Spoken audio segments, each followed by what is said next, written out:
Good morning, everyone. Hey, sorry, Tina, sorry. We need to change the name here. On the Yeah, okay, perfect. Thanks, everyone. Welcome to the meeting today on a beautiful day. Good morning and welcome to the Standing Committee of the City's Finance and Service meeting of April 12th, 2023.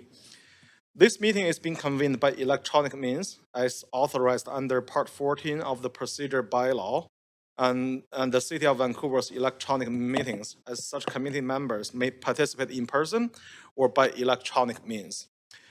If a council member attending by electronic means loses the connection during the voting process, team members are available to get you back online quickly while the voting process is suspended. The team members' contact information has been circulated to you. Video of council members speaking, presentations, and the vote result will be projected on the live stream when available. Council members participating virtually are reminded that in accordance with Section 14 of the Procedure Bylaw, members must enable their video to confirm quorum. Any council member whose video is disabled may be marked absent for that portion of the meeting. Any comments on agenda items can be sent to council using the web form on the city's website. The link to that form will be tweeted out at Van City Clerk. I also want to note City of Vancouver's long-standing commitment to equity, diversity, inclusions, including almost the respect for all genders. So I remind council that when addressing speakers and team members, we will avoid using gender honorifics and will instead refer to the person by first and last name, role, or title. We acknowledge that we are on the unceded homelands of Musqueam, Squamish, and Tsleil-Waututh people. We thank them for having care of this land and look forward to working with them in partnership as we continue to build this great city together. I also want to take a moment to recognize the immense contribution of the city's Vancouver's team members who work really hard every day to make our city an incredible place to live, work, and play. In case of any emergency where we need to evacuate from the building, I would like to direct your attention to the exits. There are 2 exits beyond the glass doors to the left. If these exits are obstructed, please direct your attention to the 4 exits in this chamber. Please use stairs and do not use elevator. I would also like to highlight that there is a defibrillator located at the end of the hallway outside of the council chamber. Clerk, may we have the roll call, please? Yes, Mayor Sim. Councillor Carr. Councillor Kirby. Councillor Dominato. Present. Councillor Bligh is on leave of absence for civic business, 9:30 to 1 today. Councillor Boyle. Councillor Fry. Councillor Montague has leave of absence for personal reasons all day today. Councillor Klassen. Councillor Meisner. And Councillor Joe is the chair today. Present. And the meeting has quorum, Chair Joe. Thank you, Clerk. So this is our plan for the day. We have 8 items of business on today's agenda, 4 reports, and 4 council meetings motions referred from yesterday's council meeting. We will recess for lunch at noon and reconvene at 1 p.m. Should the business not complete prior to 5 p.m. today, we will recess for dinner at 5 p.m. and reconvene at 6 p.m. Should the business not complete this evening, the meeting will reconvene on April 13th, 2023 at 3 p.m. I would like to remind council members that if amendments are brought forward, they must be submitted to City Clerk in final written form before the council members introduce them. Please ensure the clerk has received your amendment by using the council meeting amendments -DL. Before we begin, I would like to remind the speakers that they have 5 minutes to make their comments, should state whether they are in support or in opposition of the recommendations, and may only speak once. Council may have up to 3 minutes to ask clarifying questions to speakers as per section 7.7 of the procedure bylaw. However, speakers are under no obligation to respond. I will also ask if speakers are residents of Vancouver if it is not noted on the speakers list. Following the last speakers on the speakers list for each item, we will go back through the list for those who were not present when their name was initially called. As the chair of this meeting, I'm suggesting that for the reports with no speakers, we adopt recommendations collectively in a single motion. Report 1, 3, 4 have no speakers. Report 1 is new leases for 8 childcare centers and 2 family place drop-in centers. Report number 3, expanding the intermunicipal TNS business license to include Hope, Kent, and Mission. Report number 4, annual procurement report 2022. Does any member wish to hold report 134 for debate or question to team members? Okay. Councillor Kirby. Okay, thanks. Yeah. So does any member wish to hold report? Oh, we did that. Does any member wish to declare conflict interest on the consent items? Okay, so now we need a motion to adopt recommendations contained in report 134, moved by Councillor Carr. All those in favor say yeah. Opposed say nay. Okay, the motion carries. So the following have been approved on consent. Number 1, new leases for 8 childcare centers and 2 family place drop-in centers. Number 3, expanding the intermunicipal TNS business license to include Hope, Kent, and Mission. Number 4, annual procurement report 2022. So now we're going to move to the agenda items. The first item on the agenda is the, we skipped there.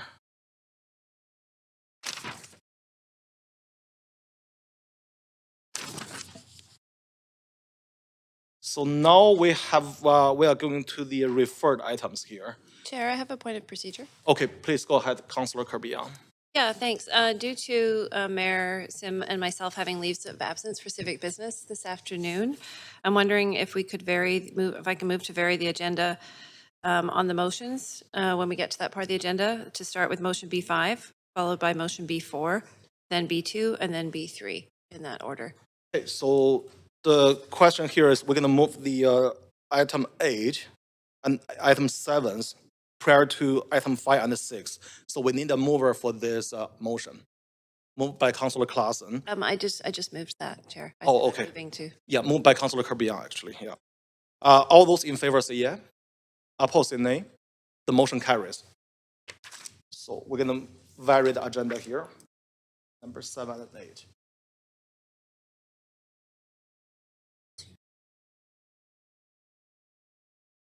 Okay, so it's not.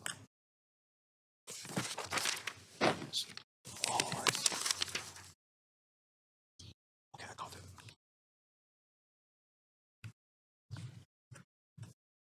All right, so now we're going to move on to the agenda items. So number 2, the second is 2023 culture grants.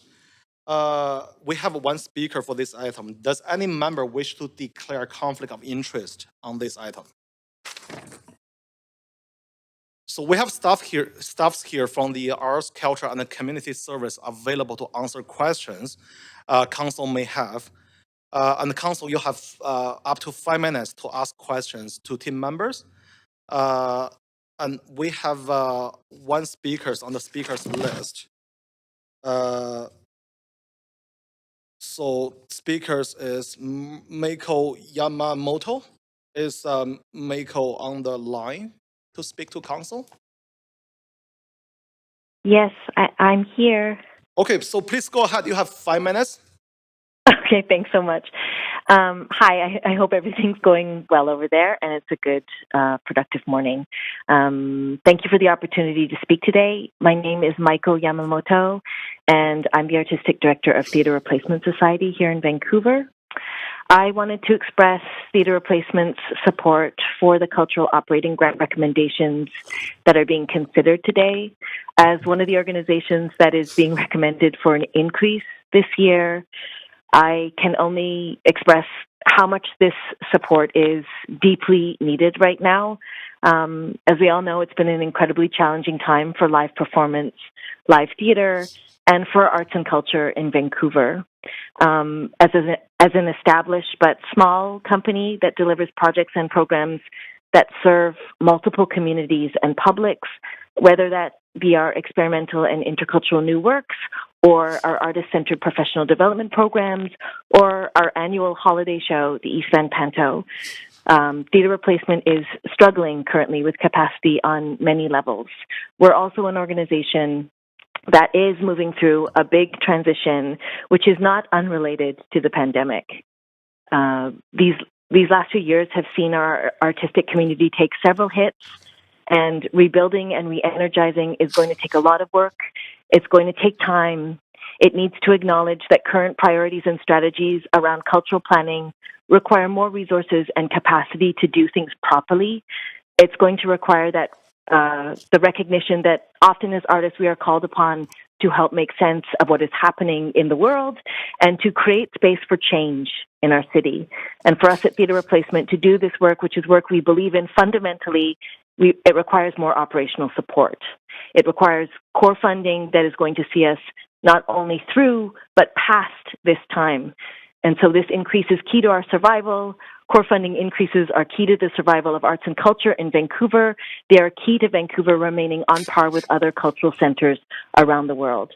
I'd also like to say that I strongly support the assessment committee feedback included with the recommendations, and I hope that these reflections and ideas from my respected peers and colleagues can be deeply considered in planning for arts and culture in our city moving forward.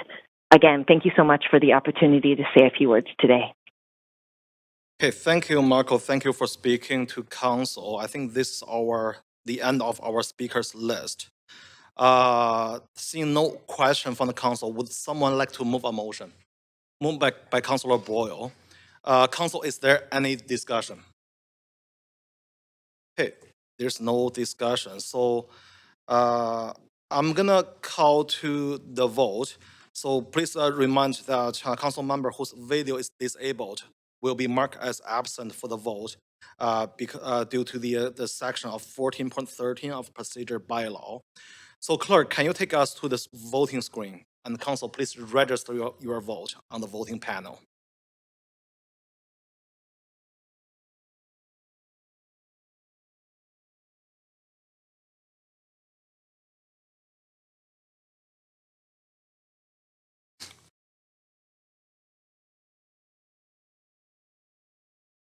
Okay. Councillor Dominado is still on the line, right? Okay, Councillor Dominado, your video is not on. Do you need a vote assist? Councillor Dominado, are you there?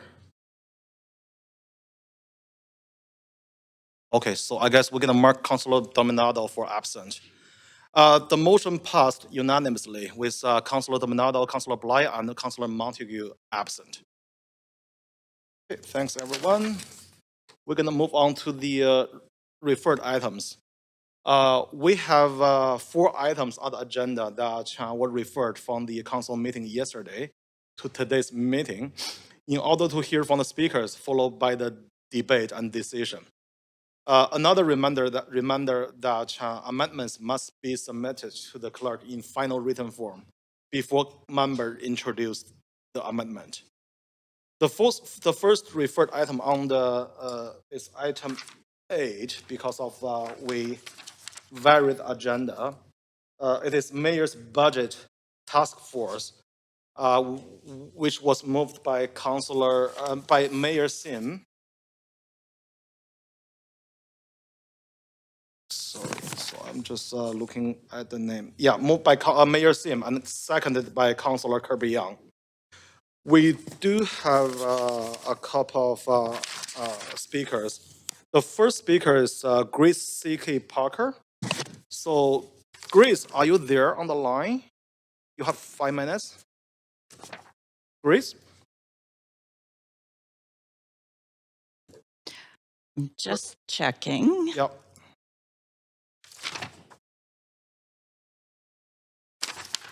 The speaker is not on the line. Okay, so we're gonna come back later and move on to the next one. Is the second speaker is Juan Estrada. Is Juan on the line? Also not on the line. Okay, thank you. The next one is Stephen Swenson. Is Stephen on the line? I'm just checking. No. Okay. The fourth one or the last one is Terry Chappell. Is supposed to be in person. Is Tori in person right now?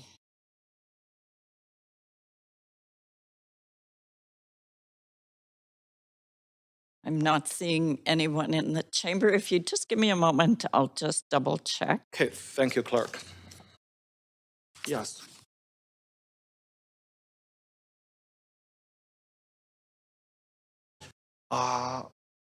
There we go. Thank you. Yes, I'm just wondering how much notice the speakers to items 7 and 8, specifically now 8, were given in terms of the change in the agenda order, and if we need, as a council, to offer some more time to those speakers to be informed of the changed order in the agenda. Okay, thanks, Councillor Carr. So I was informed by the city staff. They are all on the. They are all informed during this time. Like Yeah. just now? No, I think since yesterday or. If you'd like me to add to that, Chair. Please, clerk. Yes, we were anticipating the varied order, so we did advise the speakers. I'm told they were advised up to 30 minutes ago. But indeed, it could be part of the issue. Councillor Boyle. I also have a point of procedure, which is, I guess I'm just wondering if we were anticipating the change, if that sort of thing could be notified to all of council, if we're letting speakers know, but council doesn't know. Feels like it just diminishes a bit the practice that we actually vote on changing the procedure. Yeah. Yeah, which is, so just Thank a you. procedural question or request that both we give speakers adequate notice and also that we uphold that democratic principle that we actually are making decisions all together in public. Yeah. Thank you. Thank you. Very important point. Okay. Councillor Kirby, please go ahead. Yeah, just to Councillor Boyle's question, and I agree fully in terms of correct procedure. We did advise and ask the clerk for advice yesterday, and just to let them know that we anticipated making a motion to vary the agenda. We're seeking their advice and certainly happy to take any further advice that city staff might provide around that procedure. But we did reach out to the clerk yesterday to ask for staff's guidance on this and give them a heads up. Thank you. Thanks, Councillor Kirby. So, clerk, I guess we're gonna go from the first one first on the list. Yes, Chair, and if I may, we do advise all speakers that the council meeting starts at 9:30, and they also have the order of business, and we always advise them that it's council's will to change that order. And in this case, we did let the speakers know that the order could be changed, but we would know that following 9:30, just for clarity. Thank you, clerk. Seeing no other questions, we're gonna go from the beginning of the speakers list, see if anyone there. First one is Grace Seeker Parker. Is Grace on the line, clerk?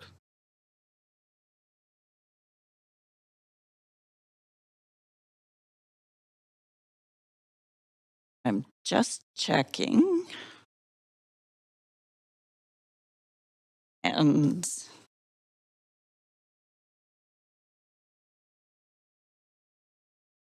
I am hearing no. Okay, thanks. The next one is Juan Estrada. Is Juan here on the line? Just double checking, Chair. not on the line. Okay, thanks. The third one is Steven Swenson. Is Steven on the line? Again, no. Okay, thanks. The last one is Tori Schappel. Is Tori here on the line or in person? I'm not seeing anybody, but if you could just give me a moment. Thank you, clerk.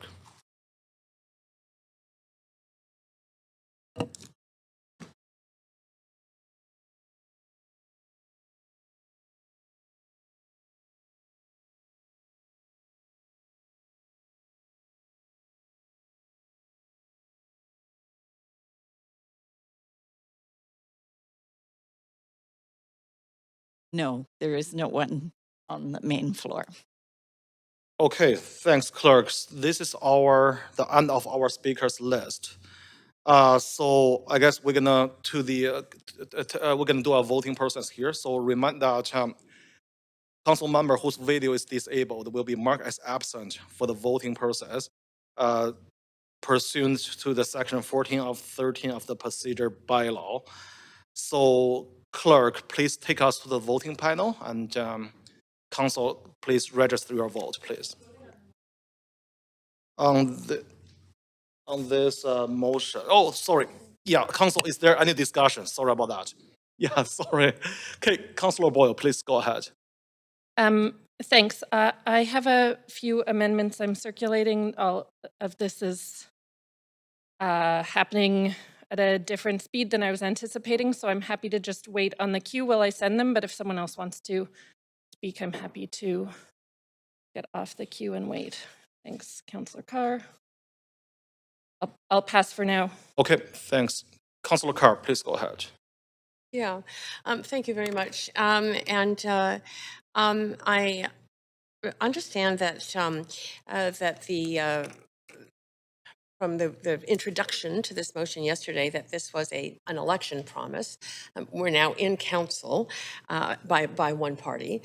We're in council, and I am concerned in terms of the relationship of this task force to our staff. We have incredibly competent staff that have actually given us phenomenal detail. Through the years on council, I have seen the detail increase and increase. So I am concerned about language that talks about the need for detail, because I believe that we have sufficient detail. So I'm wondering again about the relationship with staff of this task force, and whether or not also this task force will be reporting to council with recommendations in a way that gives us an opportunity as council to consider those recommendations fully.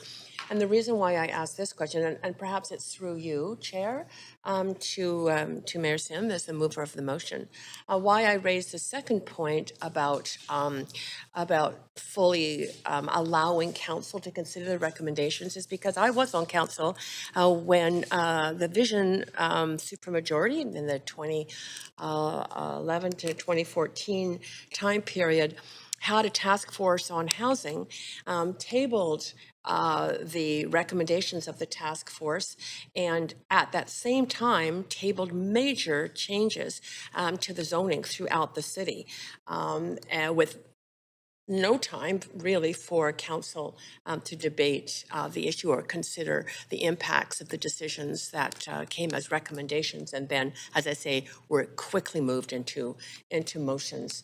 So I'm wondering about those two elements of the process: the staff and the council elements. Okay, thank you, Councillor Carr. Mayor Sim. Am I live here? Great, thank you. So thank you. Those I appreciate the questions. They're great questions. So the first thing I do want to state when it relates to our team at the City of Vancouver, I'm blown away by how incredible they are, and I'm a big fan, and they do an amazing job, and they've won awards. So that's not a question at all. There's actually no question here. Our view, it's more and kind of like a coach, you know, sort of an objective third party set of lenses to sort of look. Oh, sorry. So I think I cut it off. No. Okay, please go ahead. Great. To make an assessment with, like very objective, pragmatic lenses to make recommendations. And to the second part, and so it's not a critique on our team, very far from it. It's to augment what they're doing, and I think that's healthy. The second thing is reporting to council. Well, make no mistake about it. Anything that any recommendations that we are going to implement will be fully discussed at council and voted on. And like I said earlier, this task force was put together to fully reflect all corners of the city, and so you do have a lot of individuals who have, pretty stellar backgrounds, especially as it relates to finance. But you also have, representation from First Nation representation. So we have a lens of reconciliation. You have representation from the Vancouver Board of Trade through Bridget Anderson, and you also have a representation. Not that there's, I hate to say, different political affiliations, but Joy McPhail, who is well known throughout our province and our country. And if people are worried about objectivity, Joy actually endorsed the other guy, so to speak. So make no mistake about it. There's a broad base and diverse lens on this task force to make sure that everyone's represented. Thank you, Mayor Sim. Councillor Boyle. Thanks for that, and for those answers. I appreciate that. I have circulated some amendments, so I will do them one at a time.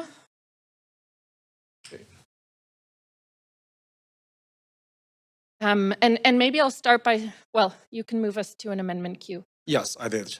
Oh, great. Start by saying I appreciate the range, so to speak, of people on the task force. I'm always interested in us getting extra feedback, and I particularly appreciate Councillor Carr's question and the mayor's response about the transparency of this information and giving the public enough time to be able to see and digest and have input on the feedback prior to the budget. So broadly happy to support this. The concern I keep hearing is sort of that there are services that we provide as a city that in a business setting might not be considered to have a high rate of return, but in terms of the livability, health and vibrancy of our city, and particularly those struggling most, they are certainly important investments. And so I'm hoping council will support my interest in reassuring some of the public that this task force isn't sort of out for blood in terms of some of these most vital frontline services, but that it really is about taking that bigger lens, not just with a kind of business focus, but with a people focus. And so I'm asking in this amendment that the scope of the task force be amended to specifically rule out cuts to frontline services, including housing and homelessness services and arts and cultural services.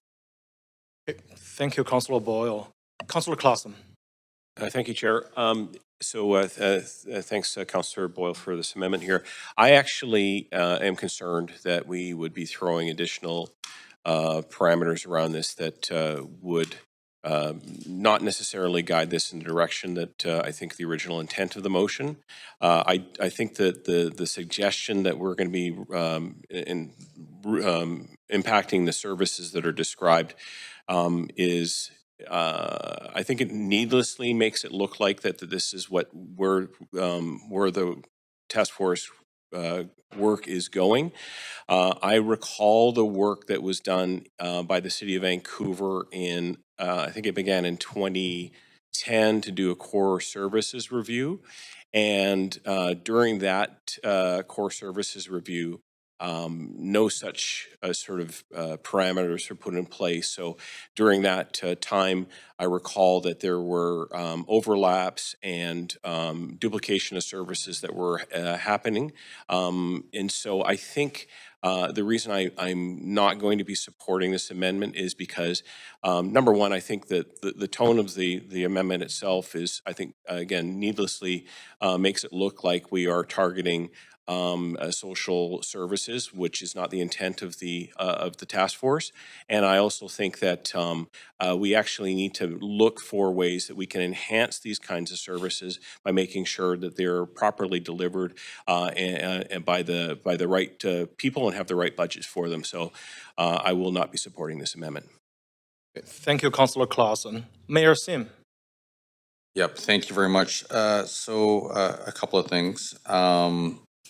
I know there's an analogy drawn to business focus versus people focus. And I would say they're one and the same. Our business is people. That's what the city of Vancouver is. And so there will definitely be a focus on people. You know, the way the city can be even better at what we do is when we support our people even more. And so I'd like to draw that sort of focus to the analogy. I will not be supporting the amendment, and the reason for that is, once again, I'll give you another analogy. If we were to, look at sort of, draw the analogy of a health outcome or becoming healthier, and we talk about consuming food, and we talk about, well, you can't touch food. That would be the wrong thing. Like, we have to analyze the food that we eat. We might be eating the optimal amount of food and the right types of food, or we may not, but we would never know unless we analyzed it. And so we put this task force together. I put this task force together with the view of having an incredibly balanced view with different lenses to make sure that it really meets the outcomes of what we're trying to achieve as a city, but also to have an honest assessment as to what's going on. And it's going to be pragmatic and it's going to be incredibly transparent. Then we can actually debate the outcomes in this chamber to see if we want to pursue them or not. But the first step is to have that honest assessment as to what the challenges are, but also where the opportunities are. And we can't handcuff this independent task force from looking at stuff. Thank you, Mayor. Councillor Kirby.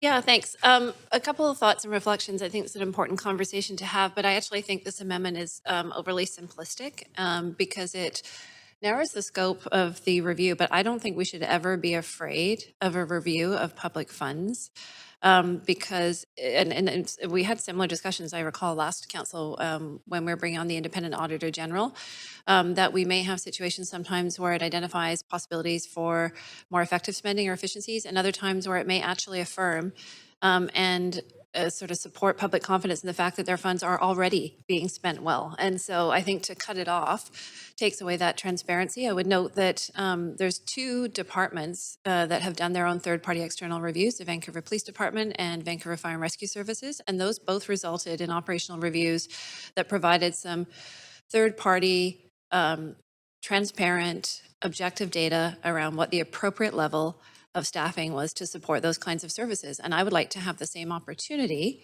with respect to these services. I would also note that both of these are critically important areas, and we might, for example, find that there's an opportunity in freeing up some dollars in arts to support homelessness or homelessness and vice versa, that in terms of how we leverage our dollars from senior governments, we're seeing, for example, we've been able to pull back in childcare so that we can spend more on housing, and that was done through a fulsome review of where the city is spending and where the senior government funding and priorities are coming in. So I actually think that we would be kind of cutting our nose off, proverbially, to put constraints around this one. And I would like to have a broad review that comes back. And if we find out that we're doing a fantastic job, amazing. And if we have opportunities to kind of look at sort of rejigging how we do things and how funds are allocated, then I think it's incumbent upon us to look at that as well. And so for that reason, I support an objective and an open review. And I would note again that the city hasn't done one. Those two external departments have. The City of Vancouver has never done that. So to kind of put constraints on that and say that we're not open to that efficiency, I think is really important. And I would also note too that There's been a lot of dialogue in the public eye around housing. Look at the review of BC housing that is happening now. People are awaiting that report to come out. And I think with a degree of interest and transparency, because when we are dealing with a housing crisis and one of the most critical issues of our time, as a resident of Vancouver, I want to know that those funds are being spent as well as they possibly can. And so for us, for us to say, yes, absolutely, we applaud, that level of critical review of BC housing, but no, we're not going to do that here at City of Vancouver. It doesn't sit well with me. So for that reason, I'm not going to support the amendment. Thanks. Thank you, Councillor Kirby. Councillor Carr.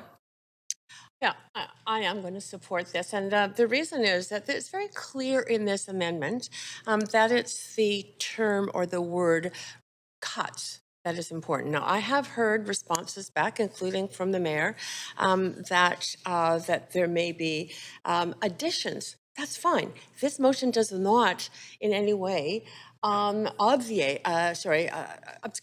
the fact that there might be additional monies or ways of doing things, etc. It's about the cuts. I think that that Councillor Boyle expressed concern around, as do I.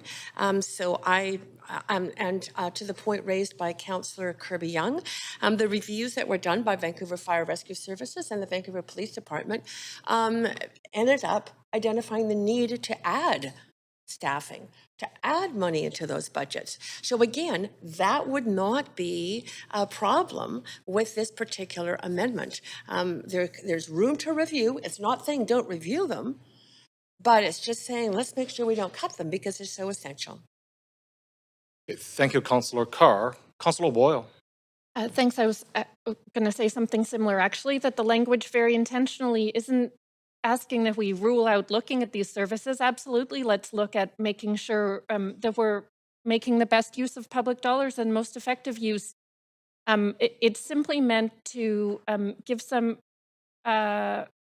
clarity and reassurance to folks who continually tell us that these are priorities, that the scope won't be reducing services in these areas. If you're a healthcare worker in the downtown east side, if you are a resident who's homeless or living in an SRO, if you're part of a faith group that provides supports, so many residents across our city care deeply about these services, and I think it would be valuable.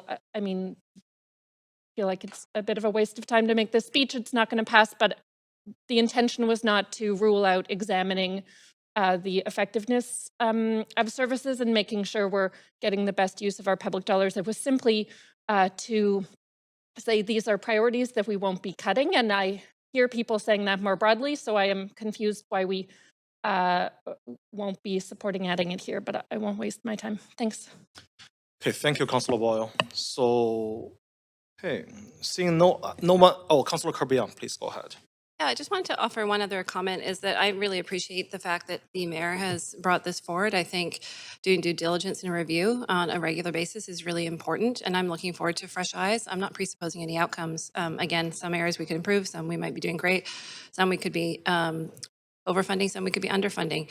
But I really hope that council will embrace the spirit of this amendment, and that we are not, as a council and as a collective, that we support sort of that deep dive in fiscal responsibility, and that we're not fear-mongering in the public and suggesting, that we're cutting services, because that is not what this is about. This is about spending residents, taxpayer, and small business dollars really well, and on the things that we hear align with the priorities that we get that great feedback from during the budget process. So I just want to caution that I hope that council are not going to sort of fearmonger and create division about cuts, because I think the intent of this is very clear in terms of how it's been laid out. And as was pointed out, when I raised the external reviews for fire and police, and was pointed out by Councillor Carr, those did result in assuring appropriate staffing levels, and council rose to that challenge and supported that.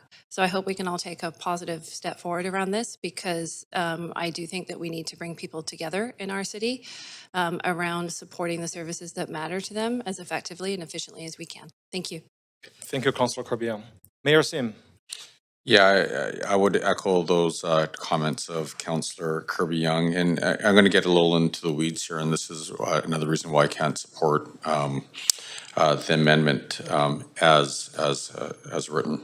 And I'm going to give like a very illustrative example that's not relevant, but the way this amendment's written, let's say we found that we had a VCR repair person that we're spending $10,000 on.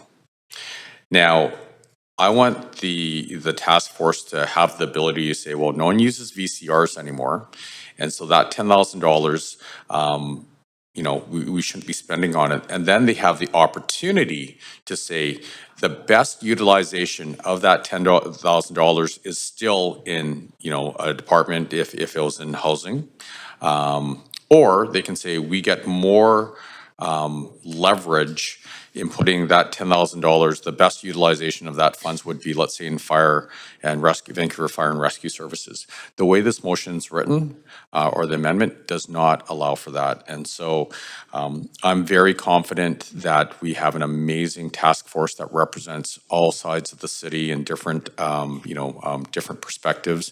And we want them to be able to come into this chamber or present in such a way that then we can, as elected officials, we can make the decisions and on them and vote on them. So I will not be supporting the motion. Thank you, Mayor. Seeing no one else on the queue to speak to this amendment, I'm now going to call a vote. So clerk, please take us to the voting panel. Council, please register your vote on the voting panel.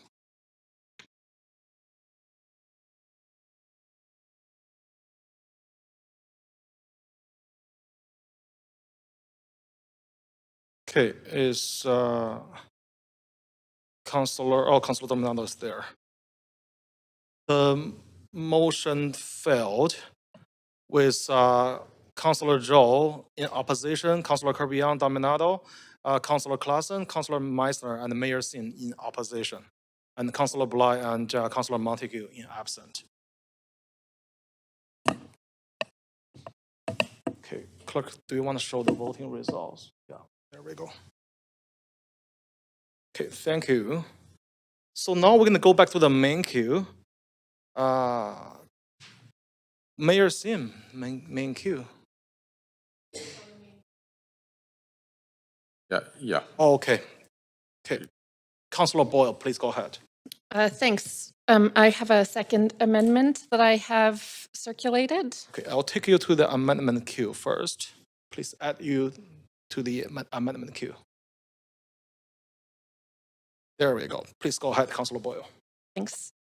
So I'm disappointed that the first one didn't pass, but I did hear that we should be not narrowing the scope but broadening it. My second amendment is to include the Vancouver Park Board in the scope of this task force review, and will again not waste too much time, but just to say we certainly hear from the public and share around this table a priority to make sure we're building good public spaces, and of course making the best use of those public funds to maximize public outcomes in those spaces. The Park Board, yes, has their own governing body, but considering the folks who have been brought together as part of this task force to provide feedback to us, to city staff, I suspect the Park Board would similarly be appreciative of and provide that or find that feedback valuable. And similarly, there might be opportunities where city work and Park Board work should be looked at together, because there might be efficiencies or benefits in considering how we're spending those funds to maximize public benefit there. And of course, ultimately, even with their own elected body, the Park Board budget is part of the city budget and approved by us. And so I also think there's just a valuable accountability piece in us being able to be assured that, along with the Park Board, that we're looking as well as we can at these funds. Thank you, Councillor Boyle. Councillor Kirby Young. Yeah, thanks, Chair. I appreciate this too. And again, as I mentioned, I'm a huge fan of transparency and fiscal responsibility. I don't know if Councillor Boyle is aware that in January, on January 16th, there was a motion tabled at the Park Board with respect to inviting the Auditor General in to do a performance audit fully of that, which was to commence effective February 2023. It said, therefore, be it resolved that the Vancouver Board of Parks and Recreation invite the Auditor General to commence a performance audit. And so I think that there was a lot of due consideration given in putting this motion together and recognizing that it would probably be an undue burden to have them undergoing 2 performance audits at the same time. But I think that the Park Board itself, by inviting the Auditor General in and starting that work, is demonstrating its commitment to transparency already, which I think is critically important. Doesn't preclude follow-up from the task force potentially later on, but again, cognizant of staff ability and resources and the fact that they're already undertaking a deep dive into their own operations. Every dollar is an important one. I'm intimately familiar, having been a past Park Board Commissioner and Chair, with the Park Board budget. It sits anywhere around notionally $130 million. It's unique relative to other city budgets because it's the only one where about 50% of the money is actually raised through fees. So that's people going to a community center, the golf courses, renting out our civic marinas, festivals and events in parks. Leases at Nat Bailey, whatever the case is. And so they end up with sort of a net budget from the city transferring over about $60 million, which is actually pretty similar to libraries in the neighborhood of around 55, 57. And I think that we all recognize that the library and the Park Board have independent boards, but they are certainly smaller components of the budget. But again, they have a different governance, but they have already within their own governance structure undertaking that fiscal work. So I think that's important perspective here, is that the Park Board wasn't left out, but there was a recognition that the Park Board is taking a deep dive into its own expenses. Thanks. Thanks, Councillor Kirby. Mayor Sim. Everything I was going to say has been said, so you can take me off the list. Okay, thanks. Councillor Fry.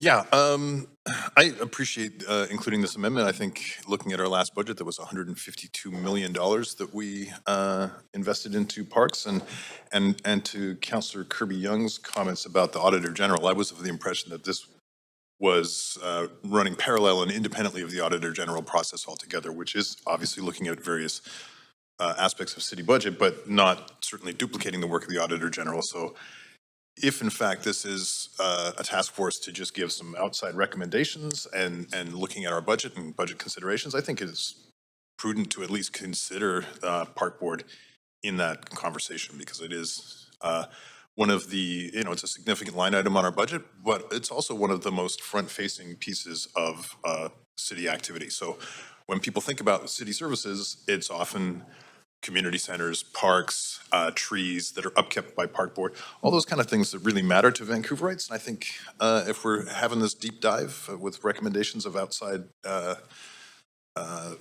opinions on our budget matters, this is a prudent thing to include. So, Thank you, Councillor Fry. Councillor Carr. Yeah, I'm also going to support this amendment, and I can think of 2 good reasons that are very specific as to why I think this is important to support.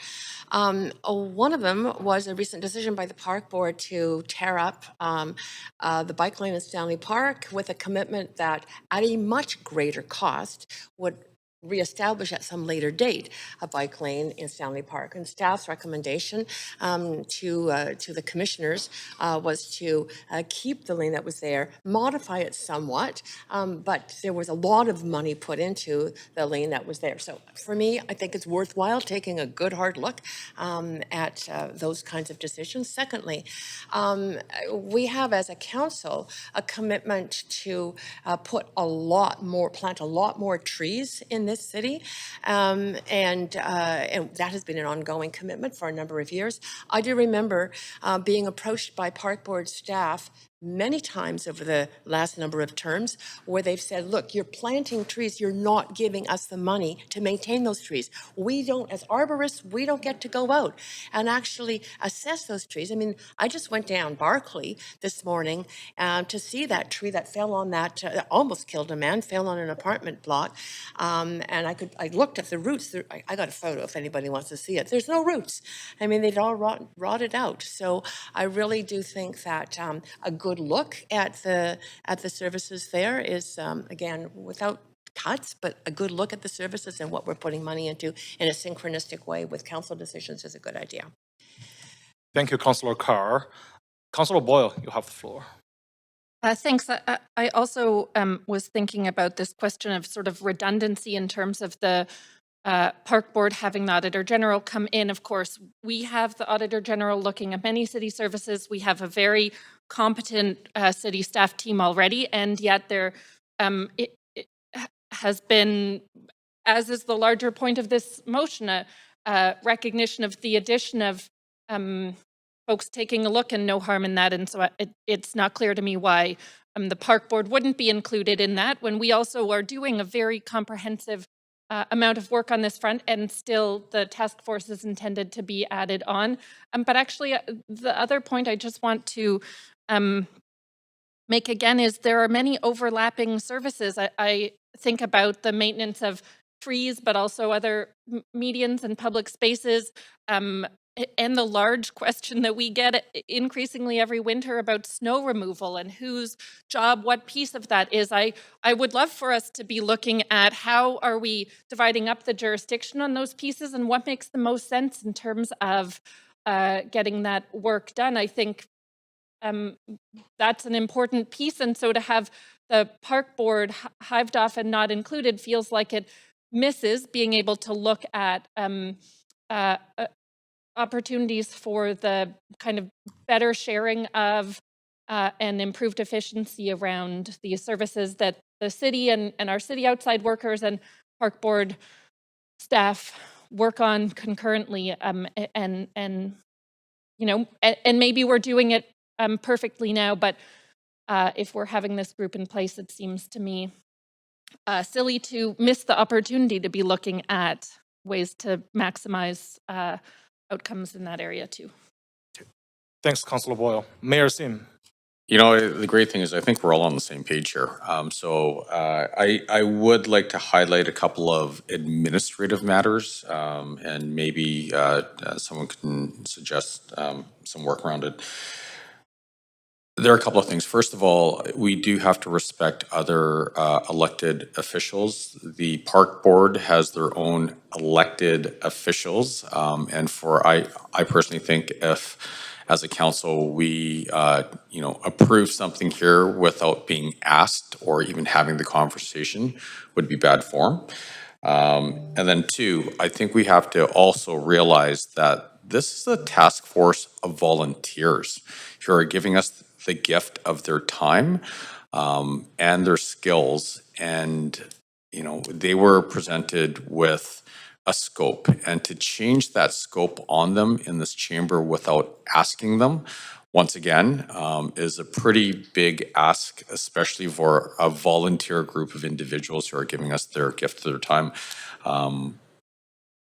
But you know, I think we're all on the same page where we want transparency, and we want, in addition to that, like a second set of eyes that can actually spot things that we may not see or see different opportunities. So whether it's now or in the future, I would support it, but not the amendment as it is currently written.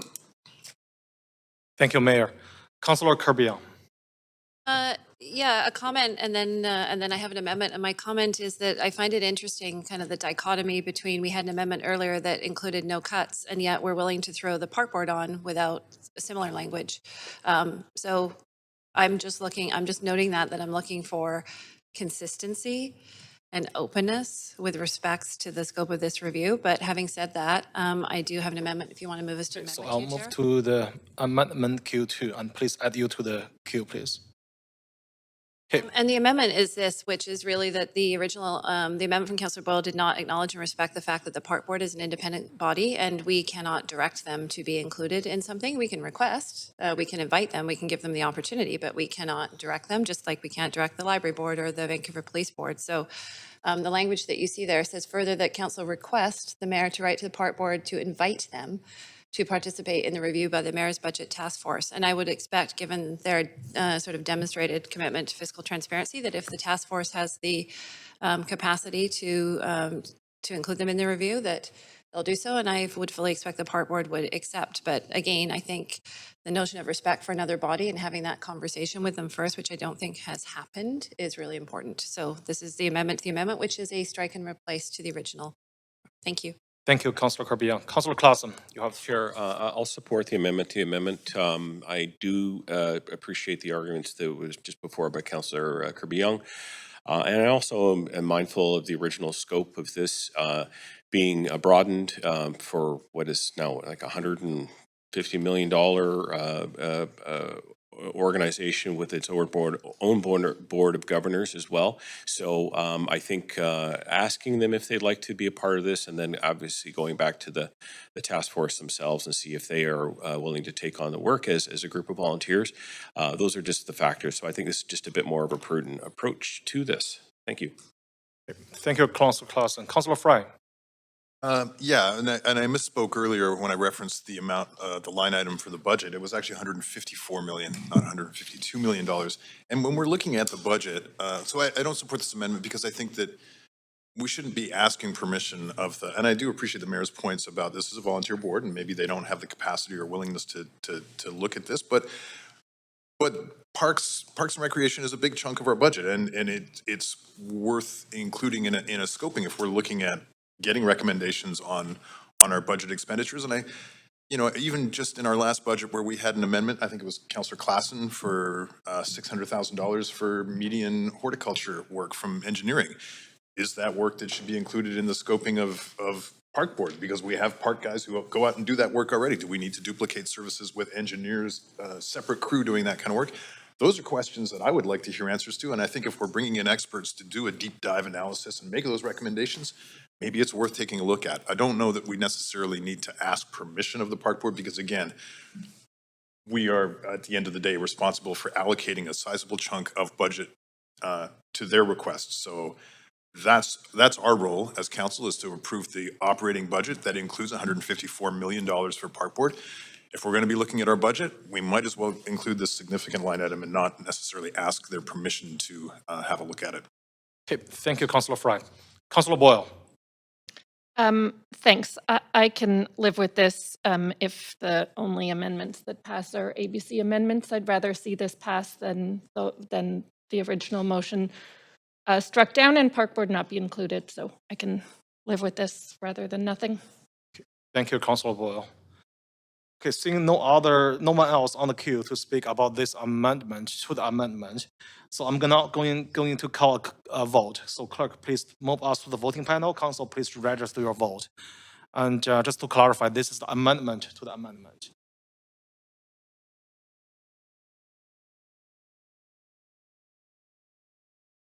Councillor Dominato, so if you're on the line, oh, she voted already.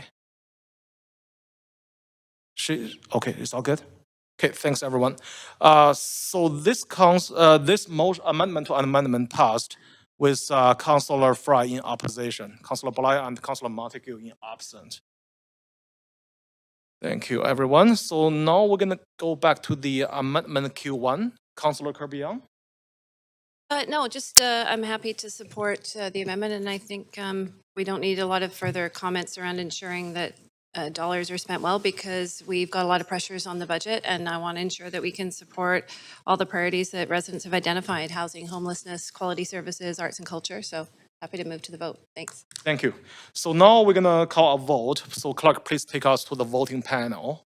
And council, please register your vote. This is the amendment, the amended amendment.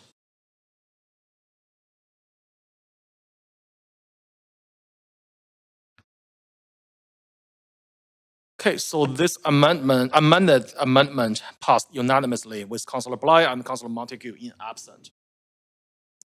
Thank you, everyone. We are now going to move back to the main queue. Councillor Boyle. Thanks. I have a third amendment that I have circulated. Okay, so let me add you to the amendment Q1. So there we go. Please go ahead.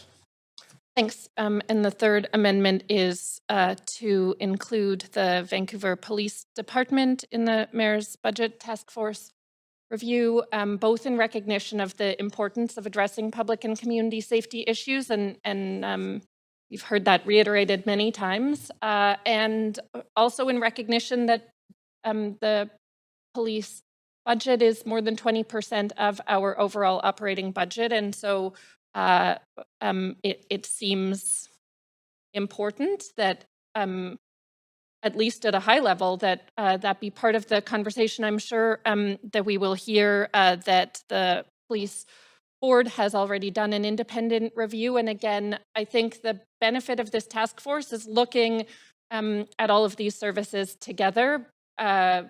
We have many reviews happening. All of that is important. And I think important that we be looking at where are we spending, where's there overlap in spending, what are our most effective responses? How are we making sure that all of these public dollars are being spent to the best outcomes possible for all of our residents? That is, I think, a shared priority. And so the largest piece of feedback I heard publicly when the task force was announced last week was this particular question, that why would we not look at 20% of the city's budget? When we agree that these community safety issues are so important and we want to make sure we're making the most of every dollar that we spend on them. I will leave it there for now. Okay, thank you, Councillor Boyle. Councillor Kirby. Yeah, thanks, Chair. I mean, I'll just say the same thing because I think at this point we're burning time unnecessarily, is that we identified very clearly, and we all know from a governance perspective, library has a separate board, park board has a separate board, police department has a separate board.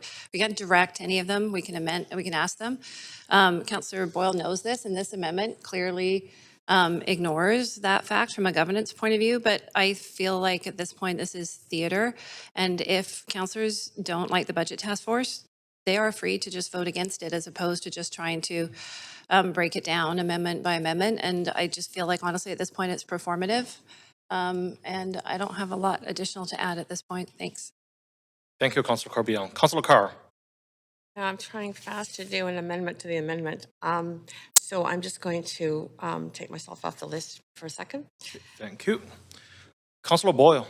Thanks. I'm just going to respond to say I certainly hope it's not performative that we approve a $1 billion plus budget on city services, and so I don't intend for these amendments to be performative. I intend for them to be in the spirit of collaboration that has been at least theoretically named as important to this council.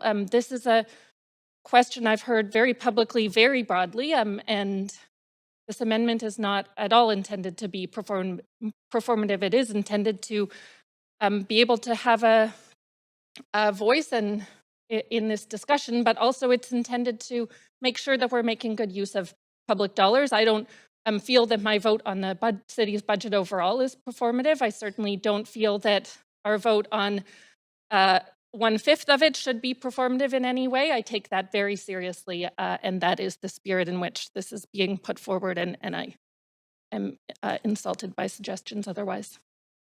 Thank you, Councillor Boyle. Councillor Masner. Yeah, thanks, Chair. I mean, I think in the past 15 minutes here, we've, almost tripled or quadrupled the size of the scope of what this volunteer task force could be looking at. And I just don't think that this is the time for that for VPD. They have had many independent audits in the past, and they're currently under an Auditor General audit.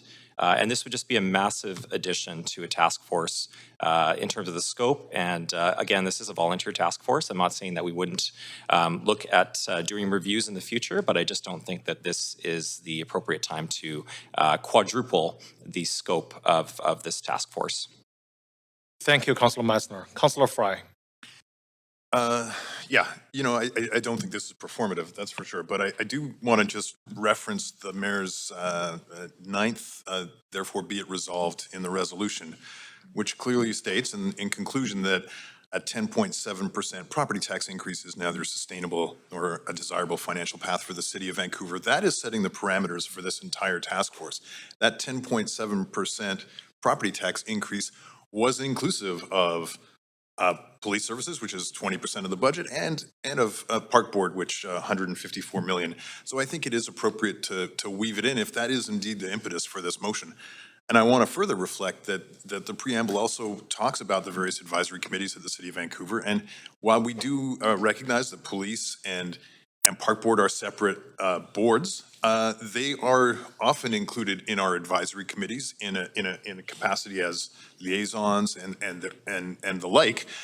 So it's already a function of advisory committees that we include other boards and that we include other representation, not just limited to the actual function of city council per se. And again, at the end of the day, we are the ones who sign off on the 10.7% tax increase. We are the ones who do sign off on the operating and capital budgets for the City of Vancouver. So if we're having this conversation about addressing that 10.7% tax increase, I think it's appropriate to include that wider scoping.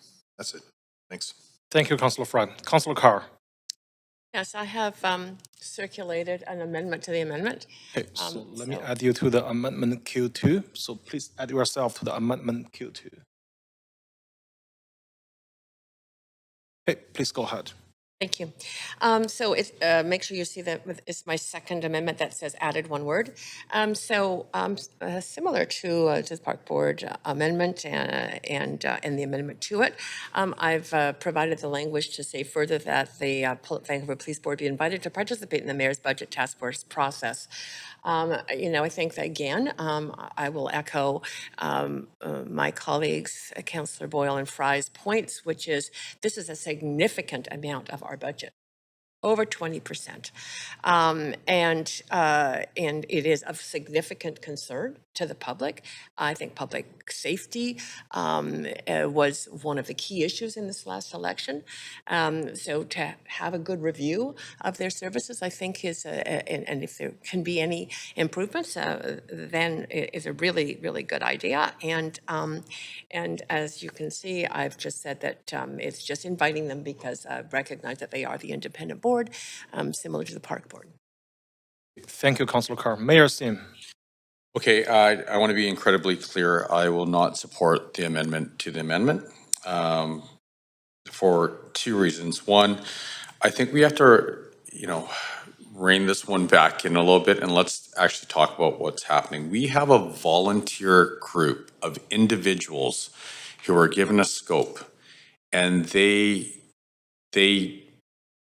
stepped up and they agreed to it. And it's a big lift. Now what we're doing, we've already, we might be adding a little bit more, but now what we're doing is we're asking them to do a lot more. And now we put them in an incredibly awkward position where now it's going to be politicized, because if they give any other answer besides saying yes, the political fallout for these individuals could be significant. And we have to realize they gave us a gift. And so I cannot support this in good conscience without asking individuals first before it even makes it to this chamber. So that's the first thing.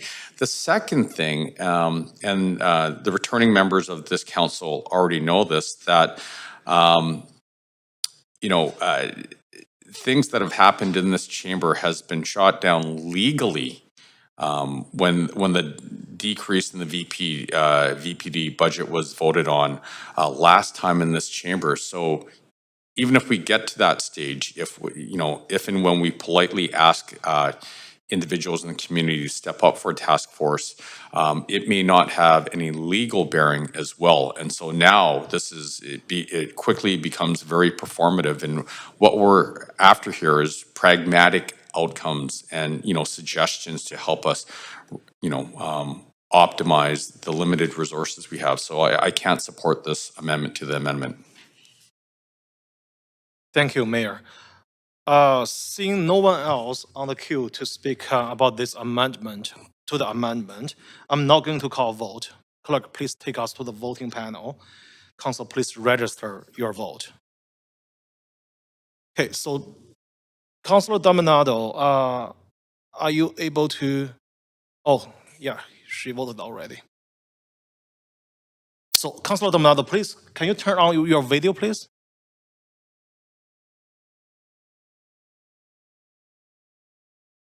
Did she turn on the video? Okay, perfect, thanks. Councillor Meisner, you have to vote. Okay, thanks everyone. So this amendment to amendment failed with Councillor Zhou, Councillor Kirby, Councillor Dominado, Councillor Clausen, Councillor Meisner, and Mayor Sim in opposition. Okay. We're gonna go back to the amendment Q1. Councillor Carr. Yeah, I'm sorry, my amendment failed. I'm still going to support the main motion, and I've already given my reasons for that. Thank you. Thank you. Mayor Sim. You can take me off the queue. Thank you. Thank you. So seeing no one else on the queue, so we are gonna call on a vote. So clerk, please take us to the voting panel. Council, please register your vote on the voting panel. Amendment, original amendment. So,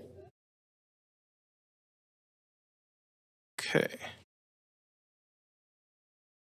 Councillor Dominado has the video on, right? Okay, awesome. Councillor Kirby and Councillor Clausen. Yeah. No, we are okay. Sorry, we are voting on the amendment. Point of order, Chair. What Yeah. what are we voting on? Which amendment? We are voting for the amendment from Councillor Boyle. Okay, can you please rescind my vote? I was not clear on what we were voting on. Should I? You can change it now, yeah. I can't seem to change it. Okay, so Councillor Meisner. Okay, so since this is not clear, so we can we clerk, can we recall the vote and vote this again? Oh, it's all done, okay. Yeah, can everyone check how you vote? And let us know if you have any question. All good? Okay. So clerk, we need to revote everything. Okay. Okay, so Councillor, please vote on this amendment again. So just to be clear, so this is the amendment on the screen.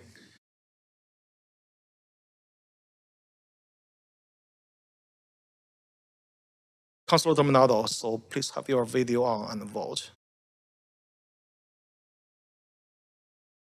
All right, so that's everything. I think this amendment failed with Councillor Zhou, Councillor Kirby, Councillor Dominado, Councillor Clausen, Councillor Meisner, and Mayor Sim in opposition. Now we're going to go back to the main queue. Councillor Boyle. Thanks. I am disappointed none of those passed. I will still support the task force. I appreciate having as much insight as we can on making these difficult budget decisions for at least the portions of the budget that the task force will be looking at. I continue to worry that the outcomes will be most punitive to those who are most struggling, but that will be up to us in terms of decisions we make based on the task force's feedback. So we'll continue to keep an eye on that. And again, am concerned we're not looking more broadly at the full budget and overlap and efficiencies across services, particularly Park Board, though hopefully they choose to participate, and the police budget, which is such a significant part of our budget and certainly overlaps with many of our other services in ways that I imagine we could find efficiencies for, but won't be part of the scope of this work. But will anyway support the task force in recognition that we have significant budget challenges ahead of us. And I share the interest in making sure we're spending our money most effectively for the benefit of all of our residents, and particularly residents across the city who are feeling intensely the pressures of rent increases and inflationary increases, and who are really struggling to stay in Vancouver. I want to make sure we're providing good value for services that make Vancouver most livable for those who are struggling most to continue to live here. This is one piece of that.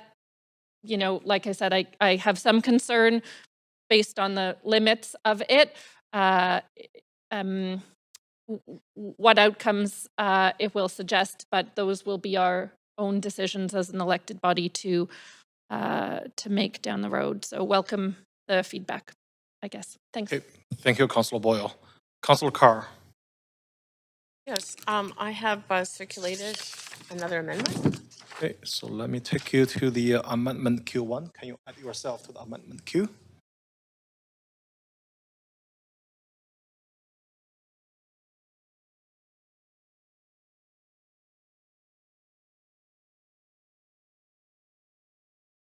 Yeah, okay, please go ahead. Great, thank you.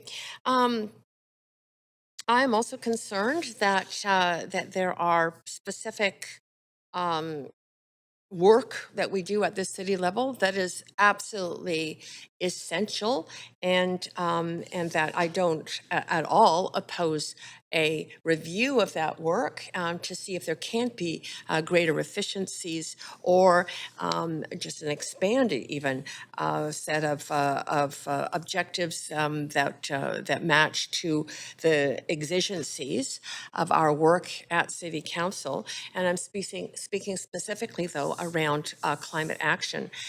It's very clear that scientists are imploring every level of government, including local governments, to actually invest more in terms of climate action. The crisis is just, we are at the 11th hour and 59th minute in my mind in terms of needing to ramp up our actions. So again, my amendment here is to ensure that we rule out reductions to climate emergency actions.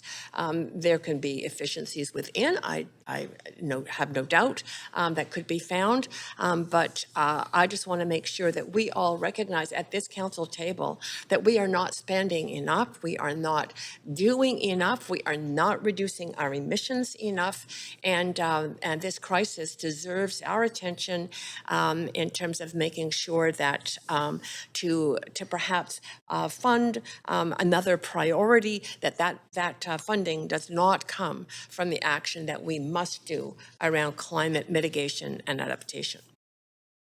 Thank you, Councillor Carr. Councillor Kirby. Yeah, I'm just going to be pretty direct and honest to sort of keep this conversation real this morning. And this feels to me like it's getting a little bit ridiculous because we're pretty much trying to rule out every department. And it makes me wonder what would be left in the scope. It's like housing, homelessness, arts and culture, now onto climate. And everybody would agree that we need to be doing more in climate, but what we need to be doing in climate is investing in the most efficacious programs that will actually deliver the highest and best reduction in GHGs.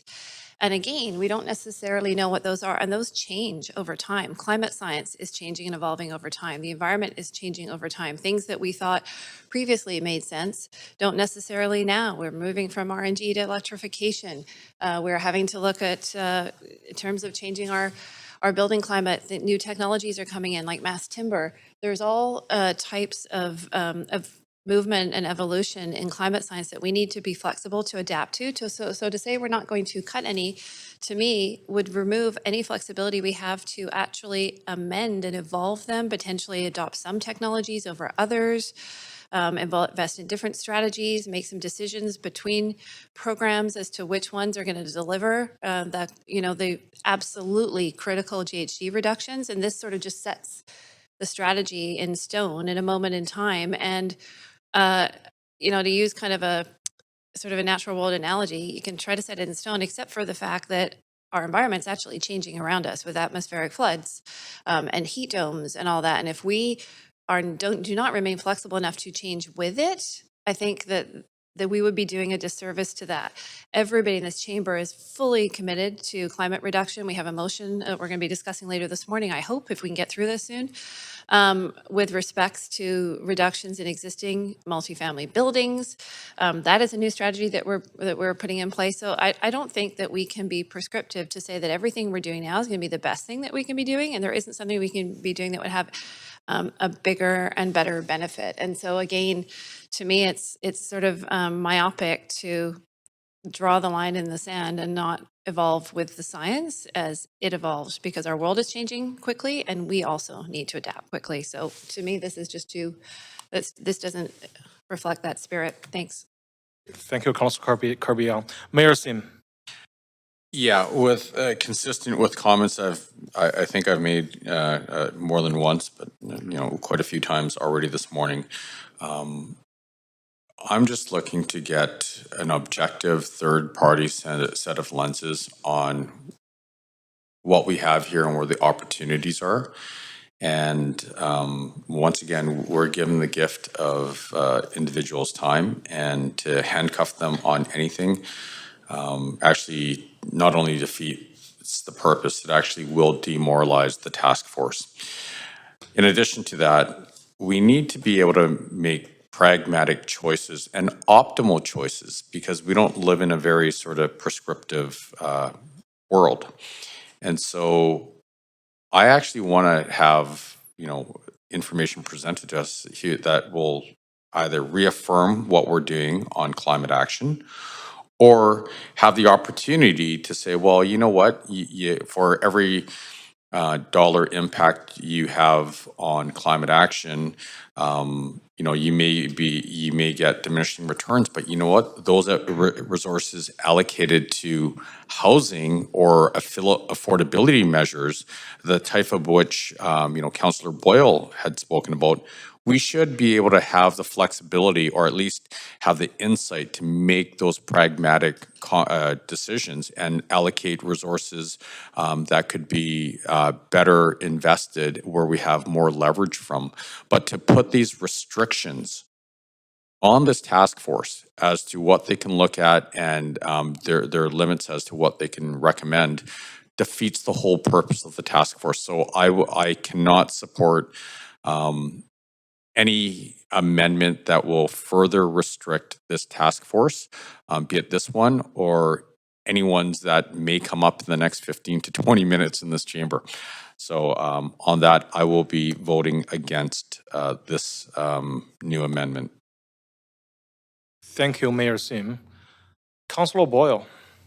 Thanks. I want to say, so I'm happy to support this. I want to say a few, add a few comments in response to what we've heard. First of all, between my own amendments and this one from Councillor Carr, we in fact certainly haven't been trying to rule out everything.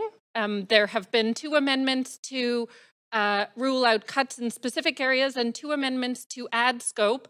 And the comment on those amendments about adding scope were that would be too much. So I will reiterate my colleagues' ask about consistency, that actually I think this is reasonable and intended to be part of a collaborative conversation about this work. But also, my understanding is this task force isn't, I have looked at all of the members and their bios. This is not a group of climate experts. We have climate experts on our staff, and the work they are constantly doing is looking at how we ensure the best outcomes in terms of emission reductions in our policy. Those are policy decisions. This amendment is about ruling out reductions in the budget. It's a budget task force. We know our climate emergency action plan is already underfunded. And so the ask here is simply to ensure we don't further underfund it. It doesn't, no cuts to climate doesn't rule out flexibility and efficiency. We're just saying this area of our work, which is critical and is already underfunded, shouldn't be further underfunded. And I think that's entirely reasonable and important, particularly because our residents are already being hit so hard and our infrastructure is already being hit so hard. And we should focus the work of this task force in the best way possible. And the last thing I just want to say is that of all of us around this table, I think Councillor Carr knows best the climate science and how it is changing and how it is increasing in emergency and urgency. And so just want to lift up that her moving this is valuable, and hope that we don't try to, whatever the climate version of explain climate science to our colleague who knows it best. Thanks. Thank you, Councillor Boyle. Councillor Carr. Thank you. Councillor Boyle said many of my points in closing on my amendment, but I also had taken a look at the task force members' backgrounds, and I had not seen, I mean, I might be wrong, but I had not seen any climate expertise. My concern around that is it's always easier to cut what you don't know much about. So I am very worried that climate could be a target, and it can't be. It just cannot be. We owe it to our children and their children that does not happen. So again, this is just specifically ruling out reductions. Overall, it is not saying don't take a look at it. It is not saying, or it's not restricting the moving of funds into potentially more efficacious ways. It's just saying, let's not, at this point in our history, reduce the overall investments we need to make in climate. Just don't reduce them. Create greater efficiencies, fine, but that's all this is doing. Okay, thank you, Councillor Carr. Mayor Sim. Yeah, so a couple of things. One, I want to be incredibly respectful to the task force in terms of to make comments about our task force doesn't have expertise in climate science. You know, it could be, you know, deemed by the incredible people that have stepped up as offensive. You know, technically, I do not have a climate science degree, but I'm an environmentalist. I've done a lot of work in getting up to speed on these issues because I have 4 kids. And so, you know, we can talk all day long about carbon capture, what we're doing to reduce microplastics in the ocean, what have you. Now, I'm just using myself as an example. When I look at the individuals on this task force, these are incredibly accomplished individuals in their in their lives, who've seen a lot of, like, they've seen the world, they've seen a diverse you know, set of, like, literally everything. So to make the comment that, you know, we're not well represented on climate science, I think we need to be incredibly careful with our words, because these are individuals that stepped up. I'll give you an example. Wade Grant, you know, former council member of Musqueam First Nation. We talk about all, like, literally in every single meeting that we have here, we open it up with the land acknowledgement and the love and the care that the Musqueam First Nation has showed the land that we get to live, work, and play on. Are those hollow words? Do we actually mean it? Because when we say that we don't have climate and environmental experts on this board, well, then we're actually, you know, we're not being authentic in our land acknowledgement, as an example. And I can go down the list of all the individuals there. Now, the great thing is we have, you know, incredible people in this chamber, including, you know, Councillor Carr and Councillor Fry. And I'll highlight you two specifically because you're part of the Green Party. So by default, we will assume that, you know, you are experts in this area. When the findings come out, very objectively, we have the ability to have a conversation and a debate on whatever those findings are, where we can make those points and counterpoints. And if those points stand on their merit, They will be acknowledged in this chamber. Sorry, Mayor, you are out of time. Thank you. Thank you. Okay, so seeing no other people on the line, so we're gonna call for a vote. Just to clarify, this is the voting for the amendment that brought forward by Councillor Carr. Yeah, so please put on the screen. There we go. Okay, so clerk, please take us to the voting panel. Council, please register your vote. On the amendment is on the screen.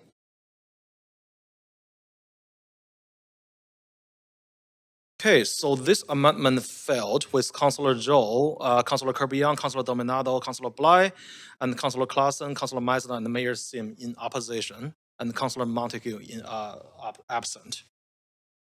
We are not going to go back to the main queue. Councillor Carr.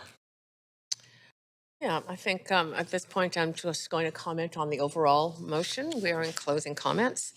I want to be very clear. I'm always open to embrace reviews of how we do things, increasing our efficacy, efficiency, so that we absolutely have a better chance of achieving the outcomes that we need to in the best interest of the city.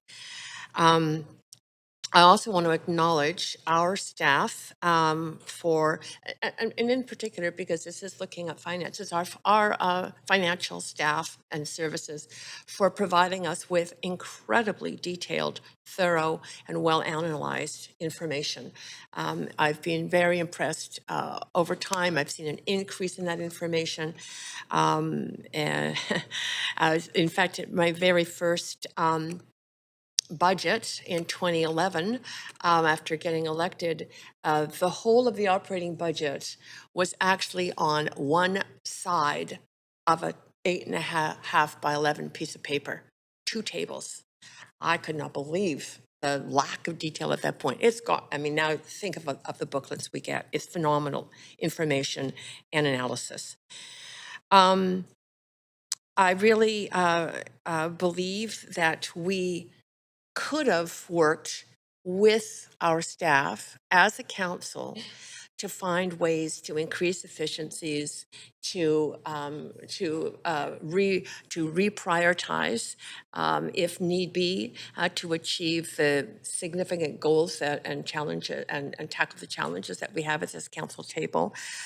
So I am not necessarily convinced that we need a task force to do this. I think we could have done it between council and staff, and I've seen other cities do that.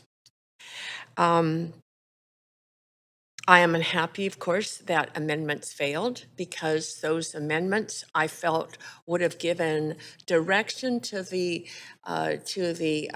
task force of what they really have to maintain as key priorities of this council. Frontline services around homelessness and social services, climate services, and so I'm disappointed in that. As I say, I think the need for review is, or the desirability of a review is not in question in my mind, but I'm not able to vote in favor. I won't oppose. I will abstain on this, largely by virtue of the fact that I am not happy with the lack of support for the amendments. Thank you, Councillor Carr. Mayor Sim. Yeah, I'll keep this really brief. First of all, I do want to acknowledge and thank Patrice and her entire team.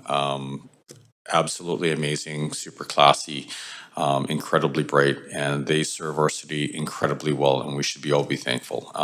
Just hats off, incredibly professional. I'm really excited about the budget task force. One, it does fulfill a campaign promise, but more importantly, there's an objective, pragmatic lens towards the budget and opportunities in the city. I know some individuals have concerns. It's been painted in a bit of a negative light. People are making the assumption that they're going to be cuts here and there, and the reality is the individuals that are on this task force, They are incredibly smart. They are respected leaders in our city, our province, and our country.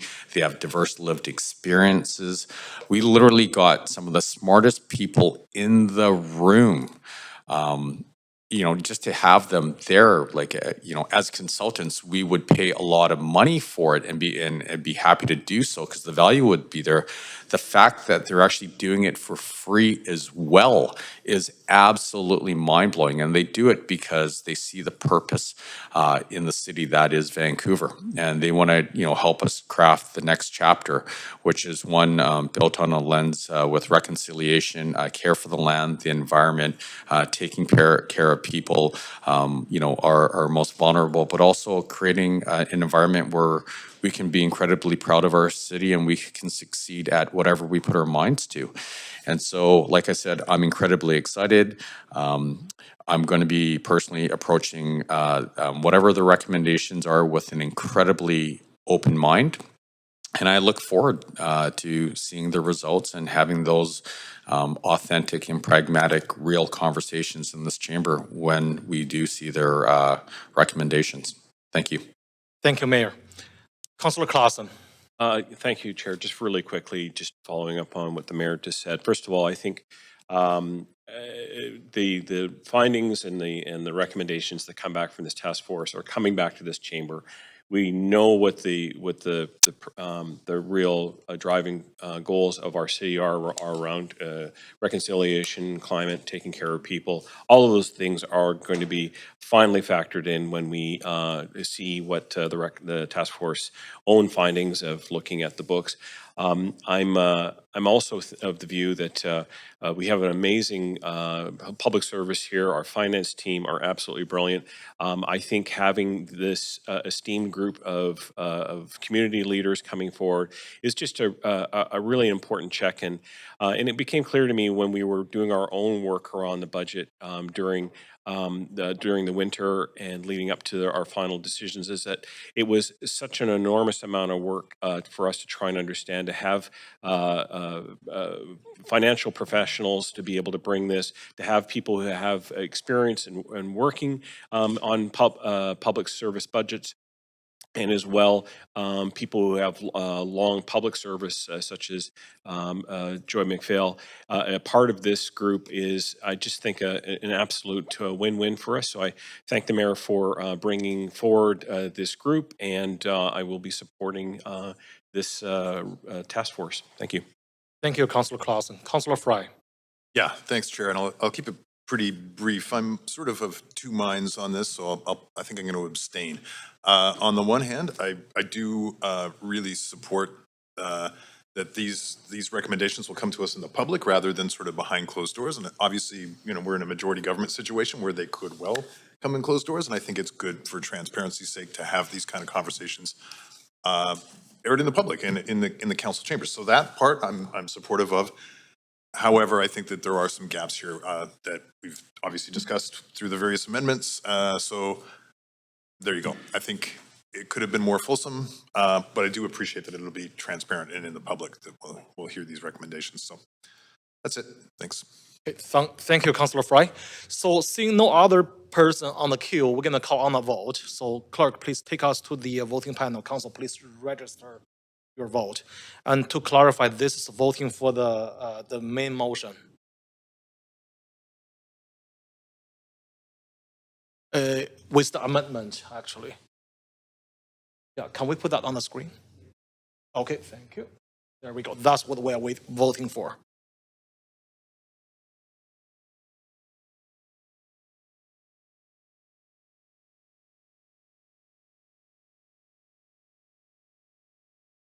Okay, the motion passed with Councillor Carr and Councillor Fry abstained, and Councillor Montague in absent.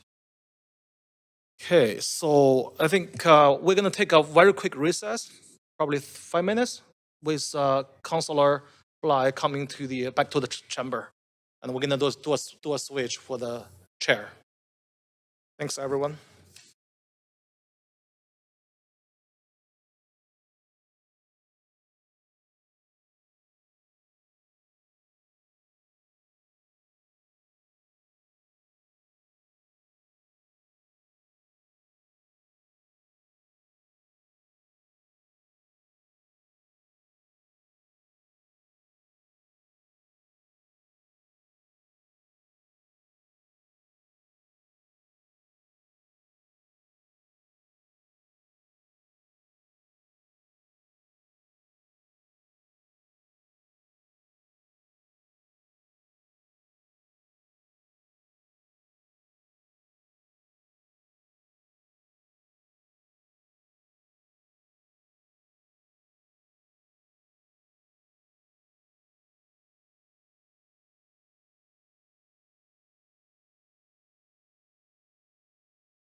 Okay, we're going to reconvene, and thank you to Vice Chair Zhao for taking us through the morning, the first part of our agenda this morning.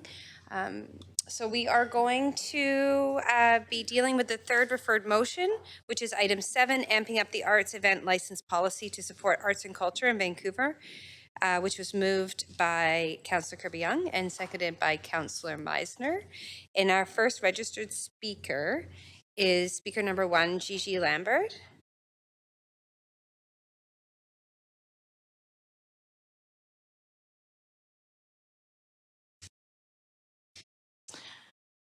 Speaker number 1 is not on the line. Okay, thank you very much. Next, we'll go to speaker number 2, Jane Talbot, acting CEO for Downtown Van. Yes. Hi. Hi there, Jane. We can Hello? hear you. Yes, we can hear you. You're welcome to start when you're ready. Okay. Thank you, and thank you for the opportunity to speak today in support of this motion. The Downtown Vancouver Business Improvement Association, also known as Downtown Van, supports this motion put forward by Councillors Sarah Kirby-Young and Peter Meisner. Increasing or doubling the frequency of events allowed each month under the bylaw will create greater flexibility for the arts and culture sector and will support an industry that remains overwhelmingly vulnerable to displacement. The importance of a thriving arts and culture sector cannot be underestimated, particularly as we continue to emerge from the pandemic and seek opportunities for connection. Gathering at cultural events reduces isolation, builds connections, and creates community. Moreover, it helps develop pride in local traditions, cultures, and helps promote a sense of belonging and involvement. Importantly, the creative economy plays a vital role in the economic development of our city through job creation, talent development, support for small businesses, and by providing increased occasions for people to visit downtown where they are likely to shop, dine out, and enjoy all that Vancouver has to offer. Downtown Van fully supports policies that reduces barriers and red tape for those who wish to deliver cultural experiences in Vancouver. We have suggested several solutions in previous letters and consultations and are pleased to see increased momentum towards making it easier to host events in Vancouver. Increasing the frequency of events allowed each month under the bylaw will help ensure a fun, lively, and diverse urban experience with a flourishing arts and culture sector and will further support post-pandemic economic recovery. Thank you for prioritizing Vancouver's art and culture community and promoting a vibrant, economically strong, creative city. Thank you. Thank you very much, Jane. You do have questions. Councillor Kirby-Young. Yeah, thanks, Chair. And thanks. Good morning, Jane. Thanks for being here. I know that you recently had your State of Downtown event where you talked about through the economic recovery and the components of recovery downtown. I wonder if you can elaborate a little bit on sort of the role of entertainment, events, nightlife in that recovery economically and in just getting people to come downtown. Yeah, it's critical to the economic recovery of downtown Vancouver. Number one, it supports, like I said, it supports local businesses. Number two, more people are on the street, which supports community safety initiatives. And it really does increase the morale of city and of members of our city. And it's just critically important to how we recover from the pandemic. Okay, great. Thank you. Thanks for being here. Thanks very much, Councillor Kirby-Young. Those are all your questions. We do appreciate you calling in to speak to this motion, Jane. Next, we have speaker number 3, Karen Hillstrom. Not on the line. Thank you very much. And then we have an in-person speaker, speaker number 4, Paige Frewer.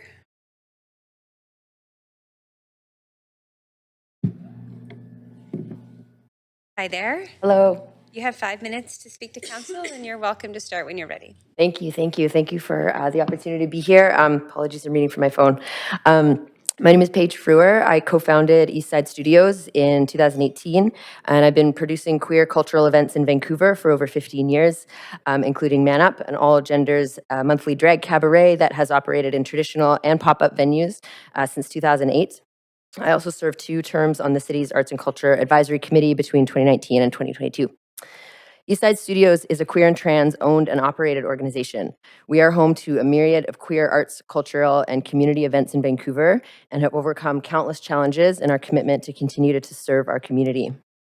We are a hub of queer entertainment, nightlife, excuse me, advocacy and fundraising, and we place trans and BIPOC programming at the forefront with past and ongoing partnerships, including the Vancouver Pride Society, Hogan's Alley Society, the Van Vogue Jam Society, and many, many more. Since our founding in 2018, we have housed and fostered the inception of events such as Level Up, a queer, Black organized and centered event, Hot Latch, a queer, Indigenous organized and centered event, which have grown to become important trailblazers for other queer programming for racialized members of our community.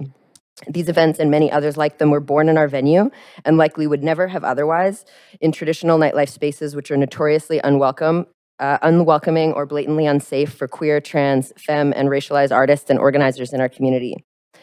We are pioneers of safer spaces. We have partnerships with nonprofits and independent artists through our provision of accessible art studio rentals, in addition to the events programming part of our business. Our ability to do this relies on our use of buildings slated for demolition, which are therefore less expensive for us to lease. But at the same time, this forces us to have to change locations and start over again and again at tremendous expense. We access limited grant funding because we are a for-profit company. However, we operate more like a social enterprise, paying living wages and providing flexible employment for community members with multiple barriers. As a result, we operate on extremely narrow profit margins. Almost all of our staff training and community accessibility features are self-funded, including first aid and OFA 3 training, cultural sensitivity workshops, wheelchair accessible washrooms, and a policy to provide reduced or free admission pricing for lower income community members. The Arts Event Licensing Program is the reason that organizations like ours are able to exist. And as important and necessary as this legislation is, it's also very limiting and outdated. As it stands, it threatens our very viability as well as our ongoing ability to provide the services and events that we do. By only allowing 3 events per month, we are forced to choose only our most profitable events and deny bookings by groups and events that may have extremely high cultural and artistic value, but don't necessarily generate sufficient ticketing or bar sales revenue to cover our costs. Furthermore, we are forced to deny bookings to events which may indeed be successful and profitable and also serve important community needs, but which would cause us to exceed the 3 events per month limit. Almost all of the events we host also involve liquor sales, which is a crucial revenue stream for us to be able to cover our many, many costs, including a staff of over 25 part-time and full-time employees. We procure BC-LDB special event liquor permits as needed, but these licenses are also limited to 3 per month and 24 per year. But for some reason, the province allows up to 3 event dates to be included on a single special event liquor permit, which means that up to 9 event dates per month can in fact be licensed for liquor sales at a location. Although the city's arts event licensing program also allows up to 3 event dates on a single license, each of these dates is counted towards the 3 per month limit. So ultimately, we can liquor permit 9 dates in a month, with the province, but we can only event license 3 dates per month with the city. We recommend that the city's arts event licensing program lift the per month limit to at least 3 dates per week or 12 dates per month with no annual cap. While we would still be subject to the provincial limit of 9 liquor permitted event dates per month, it would at least leave room to event license a few additional dates in the month that did not involve liquor sales. Alternatively, at the very minimum, raising the limit at the city level to just 9 dates per month would at least harmonize the city bylaws with the provincial liquor licensing regulations and allow a total of 9 dates per month to be licensed at both levels of government. Additional to amending the monthly and annual event permit limits, I'd like to echo my colleague Nick Collinette of Van Mural Fest words in his letter to council on this issue, with the important note on the event capacity limits as well. The Arts Event License Program caps out at 250 people capacity max, regardless of the physical size of the warehouse or industrial space in question and its fire safety features. We'd like to see this revisited so that the fire marshal be empowered to assess the actual safety limitations of the space and authorize capacities above 250 if they deem appropriate. There's also irrational discrepancies between event capacity limitations for indoor and outdoor events that need to be reconsidered. Events like Eastside Studios have, against all odds in such an expensive city with so much red tape, nourished and expanded the vibrancy of Vancouver's cultural landscape. I can't begin to overstate our impact. Anti-trans legislation is seeping its way across the border, showing an increased need for community and safe spaces. Vancouver is increasingly a global queer tourist destination, and a nurturing of our nightlife scene and cultural programming would only add to its attractiveness and marketability. Thank you for letting me go 25 seconds over. You are very welcome. Thank you for timing yourself. You do have questions, please don't go too far. Gladly answer, thank you. That was quite the effort. So let's go to Councillor Kirby Young for questions of the speaker. Yeah, thanks, Paige. So this motion came about for everybody because Paige reached out and we sat down, Peter and Paige and I and someone from Eurofest, and had a cup of coffee and chatted about it. So I could ask you tons of questions, but I'm limited for time. The first one is, it was really interesting to me when you said that basically Vancouver's guidelines are more punitive than the rest of the province. So theoretically, if you were doing something similar in another city, you could hold more events based on the province's special event guidelines for liquor than you could in Vancouver.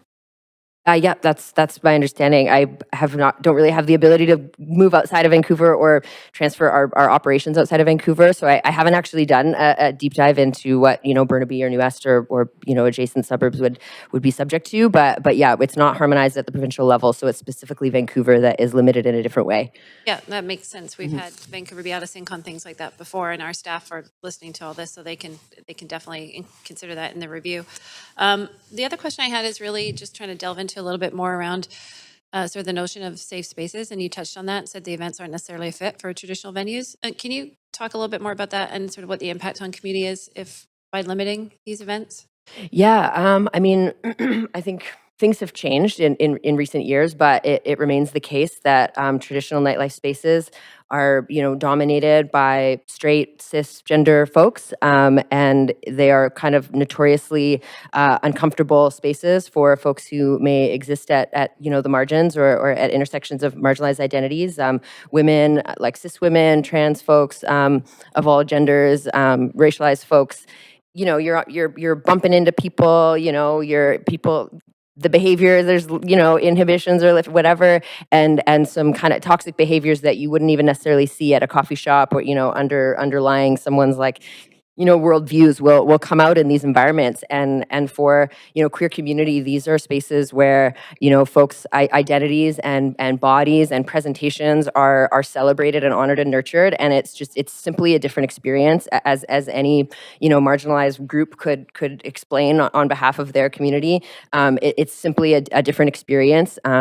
And a richer experience when you're surrounded by your own. So I think these spaces that are specifically produced and organized and curated by members of the queer community are really essential to understand the nuances that are needed to create that safety in terms of I could go on, but I hope that answers your question.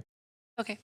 How much does this matter to have this be more flexible? I mean, I teared up while I was writing my piece on this. The section that I kind of rushed through because I was afraid I was over time. I just noted that every single event we host, I can't tell you, I will have strangers pull me aside and tell me that this community space has completely transformed their life or has saved their lives. Having access to this is just transformative for folks who are really, really struggling, and particularly after COVID, the social isolation and we have folks that are disproportionately affected by substance use challenges, family relationship challenges. I'm going to have to pause you there, Paige. It's very important what you're saying, but we are over time for Councillor Kirby Young's questions. Councillor Meisner. And for all your work in the community. I've been to many of your events, and they are fantastic. You talked a lot about the importance of the safe spaces that this creates for queer people and marginalized people. I know that many of these events also have a sexual health component to them as well. There's, for example, testing on site, that sort of thing, connecting them with resources. Could you speak a little bit to that and the benefits of that for people in the community? Yeah, so the event that I started organizing prior to Eastside Studios is called Man Up, and an incident of sexual violence, not in the event, but outside the event against one of our performers, prompted the inception of the Buddy System, which is like a grassroots harm reduction program where so it started out as volunteers, but we now pay folks who are sober at first aid, and sometimes higher than first aid, like I mentioned, OFA 3 trained, and some RNs who will be employed on site to walk around and ensure folks are not just behaving in a safe way, but also emotionally safe and intervening in situations that might be harmful or whatnot. We have the Health Initiative for Men that provides, as well as the Vancouver Coastal Health, which will provide like free harm reduction supplies and sexual health supplies. So it really is like, as queer community has been for many decades, a space of education and access to resources that that are not necessarily readily available to folks in broader society. Curious to get your sense of spin-off from these venues. I know, people go out for drinks before to restaurants, bars nearby. Is that your sense of spin-offs in the neighborhood around these venues? Yeah, absolutely. It's I can't overstate the economic impact of not just the folks who are employed by us, but I mean folks have started small businesses under our roof. The individual who took on the Buddy System has operates it as their own sole proprietorship now, and we contract them to hire these folks. So this is just what's happening within our walls, but outside of them, I mean, with greater event access and permit access per month and capacity considerations reconsidered. I mean, the spillover effect to neighboring businesses and, the employees that are coming just even day to day during the week outside of events who are, patronizing the local cafes and stuff in the neighborhood is really significant. Great, thank you. Thanks very much. Thank you. Thank you very much, Councillor Meisner. Councillor Boyle. Thanks for being here and all the work you all do. I'm just wanting to clarify, you had a few specifics. This sort of ask in this motion is a pretty broad review, and I just want to make sure I hear and we hear clearly aligning the number of dates that the city allows with the province at 9 would be one quick step. What are the other specifics you would like to see come back to us for changes this spring? Yeah, I think more than 9 would be even better, but if it's a more sensible, accessible amendment to simply harmonize it at the provincial level, like we'll gladly accept. But yeah, more than 9 would be great. Indoor events under the arts event licensing program, regardless of the square footage, regardless of the number of fire exits, regardless of the life safety, amenities. The licensing program only allows up to 250 people to be licensed at that location. So we'd like that to be looked at again so that all of those other factors can be considered and a capacity can be issued to a space that is more reflective of its actual, physical amenities and the, organizational practices around safety. And there's also, I think, a need for the there's also, I believe, under the arts event licensing program, you cannot include outdoor space. So there are many spaces around the city in these industrial zones and warehouse spaces that might have like an adjoined parking lot area that would not only increase the capacity if they were allowed to be considered, but would just, be more COVID safe, for a number of reasons would be appropriate to enable them to be included in the licensed event area, provided they were bordered and whatnot. And should they not be, I think the special event on private property permit is what we can access for at this moment is what we can access for outdoor events, but it's even more in-depth and inaccessible and barriers there for doing events under the special event on private property program that are regular. So it's appropriate for maybe an annual festival, and it's worth it for that amount of like work to put it through. But for events on a more regular basis, if we're going to use the private property permit to include indoor outdoor, because it already does, it just needs to be, I think, pared down in terms of what it asks for. Okay. Yeah, is that clear? Super helpful to have those specifics. Yeah. And the private property permit is outside of arts and cultures, as I understand. It's a different body that reviews it. So So maybe an opportunity to talk to each other? Yeah. Okay. Those are my questions. Thank you. Thanks very much. I just have a quick question. And it's more so related to how things are changing over time. And I too have been to a number of your events that have been in sort of legacy pubs and bars, particularly around Main Street area. Mhm. Can you just offer some context for what's changing out there in terms of these venue spaces? Mhm. Why this could be even more important if we have other venue spaces that are relied upon for these events? I'm just not up to date on Sure. whether or not you're still hosting at those sort of traditional spaces as well. Yeah, that would be Yep. helpful. So we used to, I think the most of ManUp's history was at the Cobalt, and prior to that, Lick.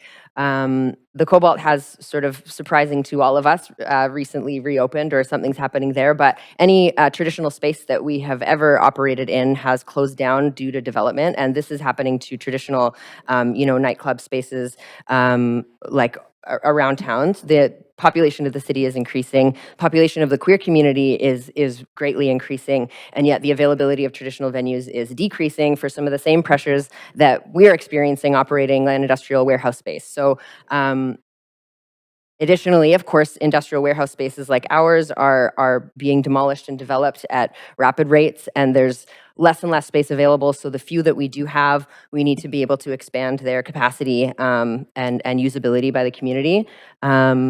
And yeah, does that answer? Yeah, no, that's really helpful. And Mhm. that is dating back quite a few years. So, yeah, no, that's really helpful. I'll leave it there for now. Thanks. Thanks. And those are your questions. So thank you very much. Okay, thank you all. Appreciate it. Next, we're going to hear from speaker number 5, Andrea Hillman, calling in on the phone. The speaker is not on the line. Thank you very much. And next, we'll go to speaker 6, who is with us in person, Drew Archer. G-Love.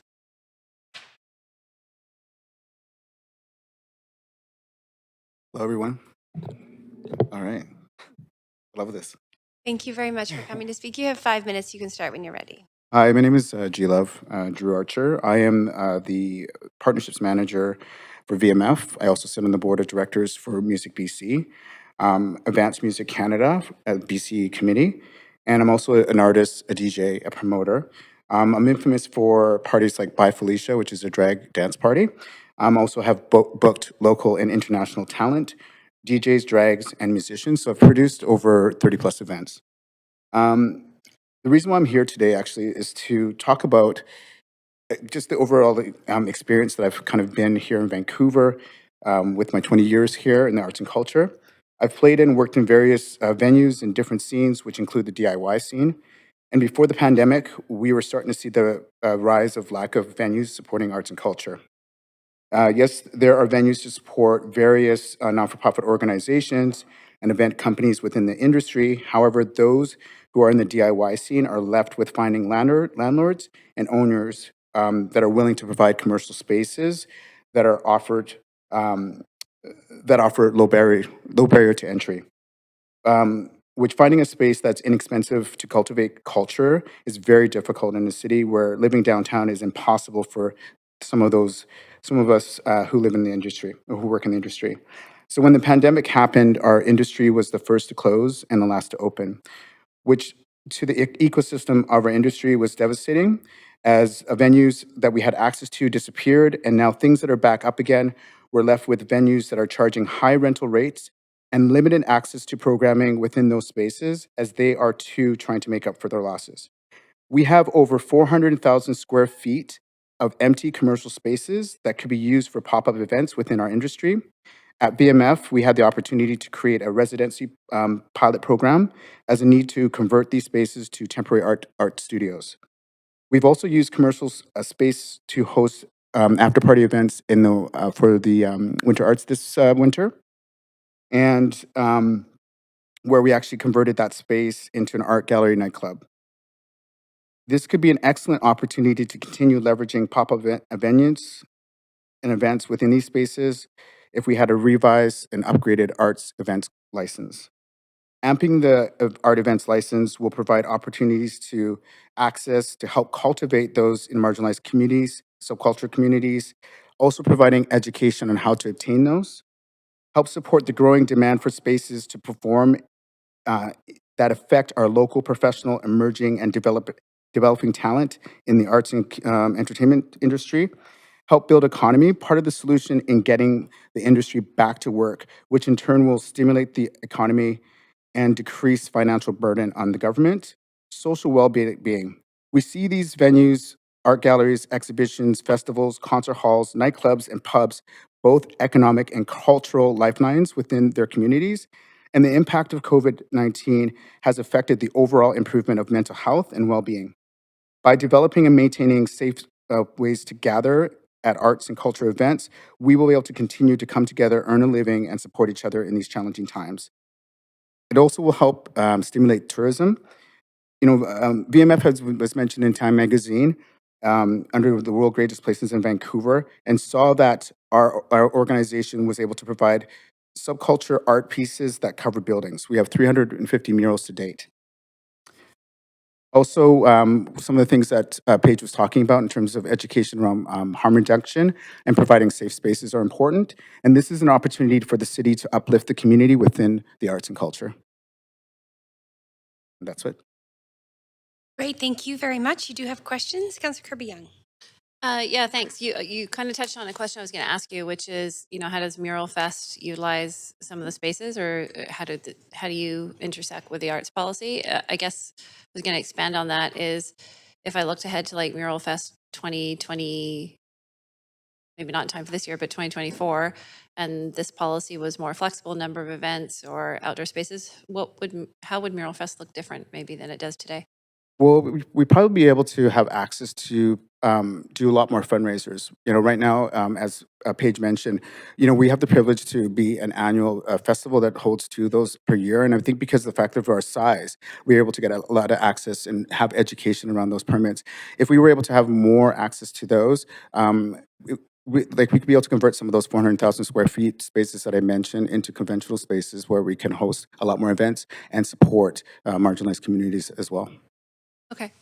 And you mentioned sort of use of, do you have any other programs kind of in the hopper? You mentioned the use of the art space at Bentall, that unused commercial space.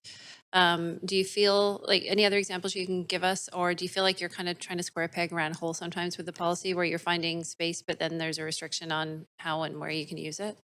Yeah, like right now we have this residency program that we piloted at the Royal Centre, where we had 3 artists using the space for 6 months. And I think having these art licenses could help us expand on those artist studios and providing spaces and education around that. So not only do we could stop looking at it as a pilot, we can actually implement this as something that we can use to leverage to help build that within our organization. Okay, great. Thanks, G. Thanks for being here. Thank you. Thank you very much. Those are all your questions. Oh, that's easy. Awesome. Thanks. And then last on the list, we have speaker number 7, Matthew Ouchar. This person is registered in person. And seeing no new speakers in the chambers, and just checking on the line. Yes, we actually got word that the speaker withdrew. Okay, helpful. So clerks, do I need to go through the list one more time? Yes, okay. So I will go through the list one more time to see if we have any speakers who have called in since their name was called. So speaker number 1, Gigi Lambert. No. Speaker number 3, Karen Hillstrom. And no. And speaker number 5, Andrea Hillman. Again, no. Okay, that's great. So I will take us back to the main queue. That is the end of the speakers list, and we can move to debate and discussion. So seeing Councillor Kirby Young on the queue, I will advance you. Please go ahead. Yeah, thanks, Chair. I'm really excited to bring this motion forward with Councillor Meisner. We had some really great debate and discussion. You heard from Paige earlier, who kind of spoke about the impetus behind this motion and flexibility. And as we've continued to have different conversations, originally the conversation centered around, wouldn't it just be great if we could double the number of events? And then you start to get into more kind of deeper conversations with community and look at some of the other parameters that are restrictive as well. And I think that the best ideas are coming from community because they are living it every day in terms of trying to put on these events. And so I do have an amendment that I've circulated that I'd like to add to the motion to address some of those other restrictions that could be included in the scope of. Okay, I've taken us to an amendment queue, and I'll just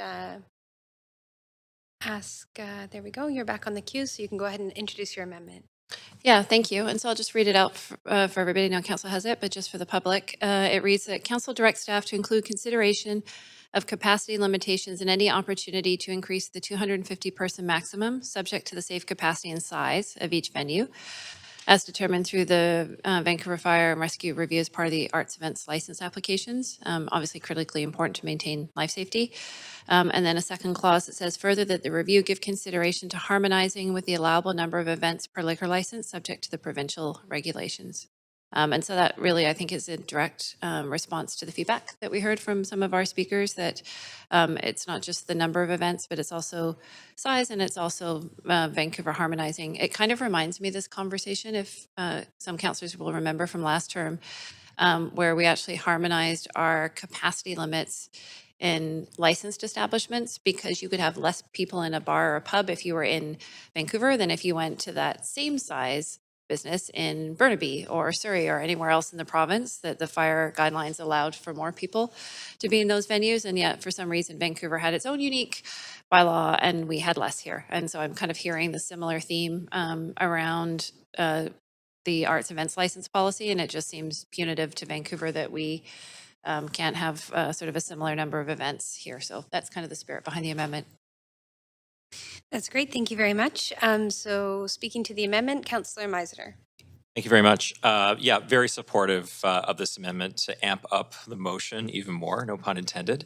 We heard a lot today about the importance of these spaces and these events for the queer community, for the BIPOC community, and other marginalized communities across our city, as well as putting on these events more financially sustainable, in particular post-pandemic, and the need to create these kind of spaces around the city where everyone can feel comfortable. So I think this amendment makes a lot of sense in terms of not just expanding the number of events they can host per month, but also the capacity based on the size of the venue. That just makes sense to me. And also, I think, to look at the outdoor spaces as well. On a hot summer night, I know it's great to be able to go outside as well in a space next to the venue. So very supportive of the amendment. Okay, great. Thank you very much. Councillor Boyle. Thanks. I'm also happy to support the amendment and really appreciated hearing from folks who organize these events what specifically would be most helpful. I circulated an amendment to the amendment, just adding a couple of those specifics that we heard from folks. Just take us to an amendment Q2 and then ask that you introduce your amendment there. To specifically name the inclusion of outdoor spaces, which I think we recognize as important, and also to give consideration to harmonizing or exceeding the provincial the number of events the province allows. What we heard very clearly, and what I've heard in previous conversations, is the province, based on this sort of 3 events per application, but 3 applications, allows 9 events per month. Us getting to 9 would be great, but I'd also love to see if there's flexibility around actually setting a higher standard or a broader allowability than that. So I think these are in the spirit of the amendment itself, which again, I'd be happy to support. Thank you very much. Councillor Kirby Young to the amendment. Yeah, briefly. Awesome. And I appreciate Councillor Ball catching. I meant to include outdoor space. I know it can get a bit complex between city bureaucracy with our outdoor events and festivals, which is also being reviewed to make those easier to hold. And I think we've got a report coming back in May to council. But this is a slightly different animal because you're talking about predominantly an indoor event that might use some outdoor space. So it's kind of us bumping up against where one policy begins and the other. But it's a great addition. So happy to support. Okay, great. That'll take us to a vote. Thank you, clerks. And anybody that's joining online, can you please turn on your video to ensure we can count your vote? Thank you.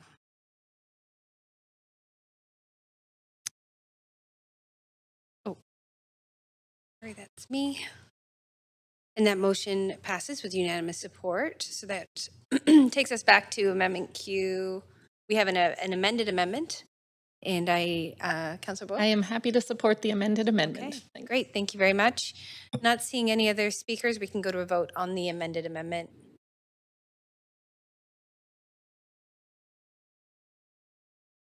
And that too passes with unanimous support.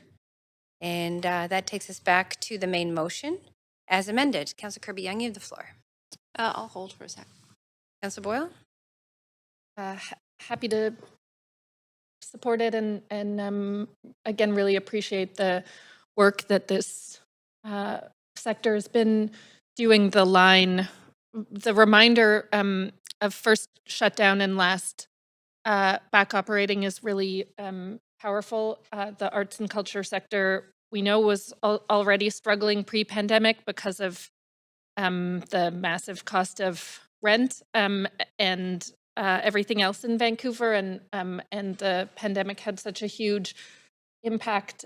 So I really appreciate the specificity of these suggestions and how hopefully we can bring them into place in time for this spring, summer season and get outside and reconnect with communities. The other thing I keep thinking about is I was part of a listening session with folks across the arts and culture sector a number of years ago about municipal policy that could support the sector. And one of the things we heard super clearly and that I think about all of the time is that the policies that we most need to support artists in Vancouver are affordable housing policies so I keep that in mind too. Again, not to diminish this, these specifics are super important, and the specific feedback from leaders in the community and in the sector about how we can make the incredible work that they do easier and happen more often is really helpful.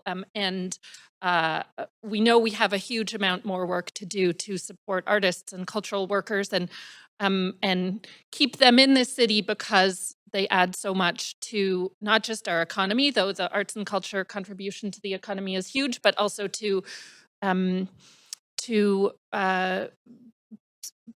safety in Vancouver and belonging. So happy to support this and to keep doing this work together. Apologies, my mic. Thank you for those comments. Over to Councillor Kirby Young. Yeah, thanks, Chair. I'm super excited to bring this forward. I think what we're hearing more and more, the city needs to just say, how can we help and try to get out of the way? And we have a lot of kind of outdated events, policies, restrictive event policies. Life has changed. We had a pandemic. People really want to get out and connect, and that's incredibly important to kind of mental health and well-being, but also we just want to be a fun and a vibrant city. And so if we can remove some of those roadblocks, and these are, we've got some big challenges to tackle, and Councillor Boyle mentioned housing and homelessness, but these are easy things that we can make changes very pragmatically and very easily. And I just want to thank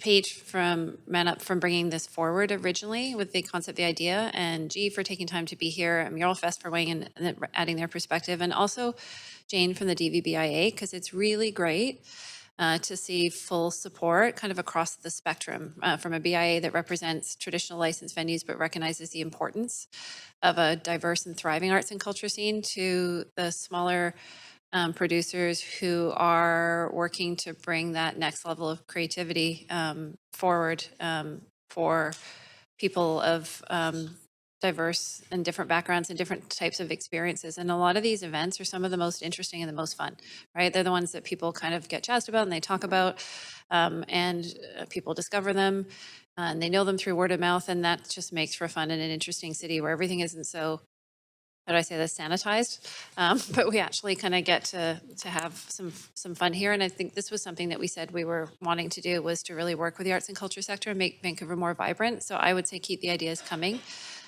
because these are things that we can tangibly change, and really appreciate the input from community, because you guys are living it every day. And so you know where the policy works and where they just put roadblocks up, which we're trying to take down and remove. So super grateful for all the community input and really happy for Council's broad support on this. Thanks. Thank you very much. Councillor Kirby Young, Councillor Meisner. Thank you, Chair. Yeah, I'll be brief. We've heard loud and clear from Vancouverites that they want more things to do in our city. They want more spaces, places. They want more inclusive spaces. And I think anything like this we can do to make our city's art and culture scene more exciting and vibrant. In particular, given the loss of venue spaces, as noted by our speakers today, and what is an incredibly expensive city, is a no-brainer for us. So I'm really happy to see this move forward. As I mentioned, I've attended many of these events over the years, and these venues and events, they offer something different than what you'd find, say, on Granville Street or Davie Street. And they often celebrate big events in the city like Pride and attract people from all over the region as well as the world. But I think what's most important is they also bring together people in spaces that may not otherwise encounter each other, and also ensure that everybody feels comfortable and safe in the community and in these spaces, and create new spaces for underrepresented communities, as mentioned. So very excited to see this move forward, and for the many more events we'll be seeing this summer as a result of this. Great, thank you very much, Councillor Meisner. That brings us to the end of the speaking queue. We can go to a vote.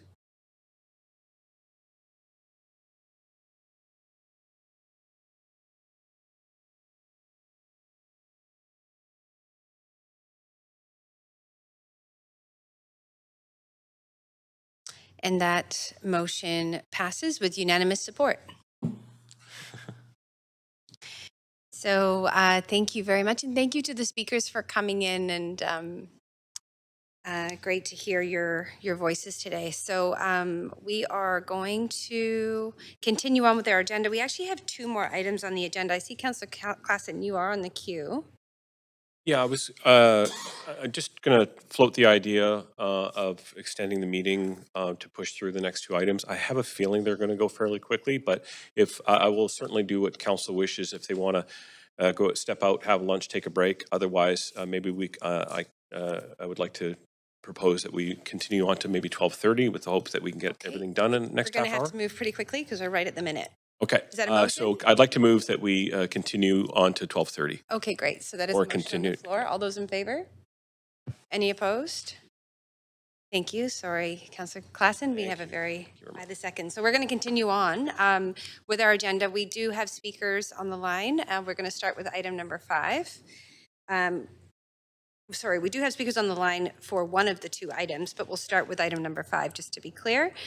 So this is a referred motion from council meeting on April 11th. The item is item 5, as I say, improving climate resilience and reducing emissions in existing multifamily buildings. And this motion was moved by Councillor Klassen and seconded by Councillor Kirby Young. So our first registered speaker is Jacob Lawrence.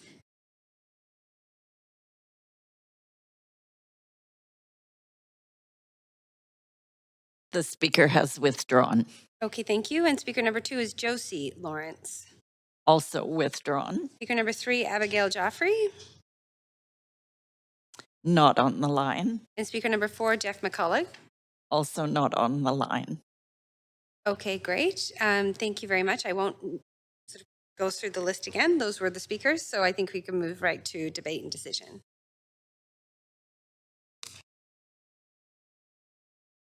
Councillor Klassen. Thanks very much, Chair. Again, I'm pleased to bring forward this motion, and would ask for support from my colleagues here in the chamber. I think as we identified, one of the gaps that we have right now are a particular building typology. It's the mid-rise building, some of the 3- and 4-story walk-ups that Vancouver is famous for. Some of those buildings are now kind of getting into older state. Some of them are up to 50 years old, and they are more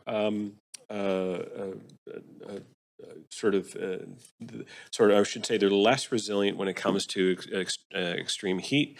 Air conditioning and are not built into a lot of these buildings. So we'd like to use have staff come up with a program using some of existing resources that would allow us to go out to building owners and operators and invite them to participate in a pilot. It's being positioned a little bit as not necessarily a contest, but it's an opportunity for people to bring forward ideas and innovations that would allow us to create more efficient conditions within these buildings, cooler during the summer heat, and so I'd like for others to be able to support this idea and ask staff to come back with a plan how we can get it going.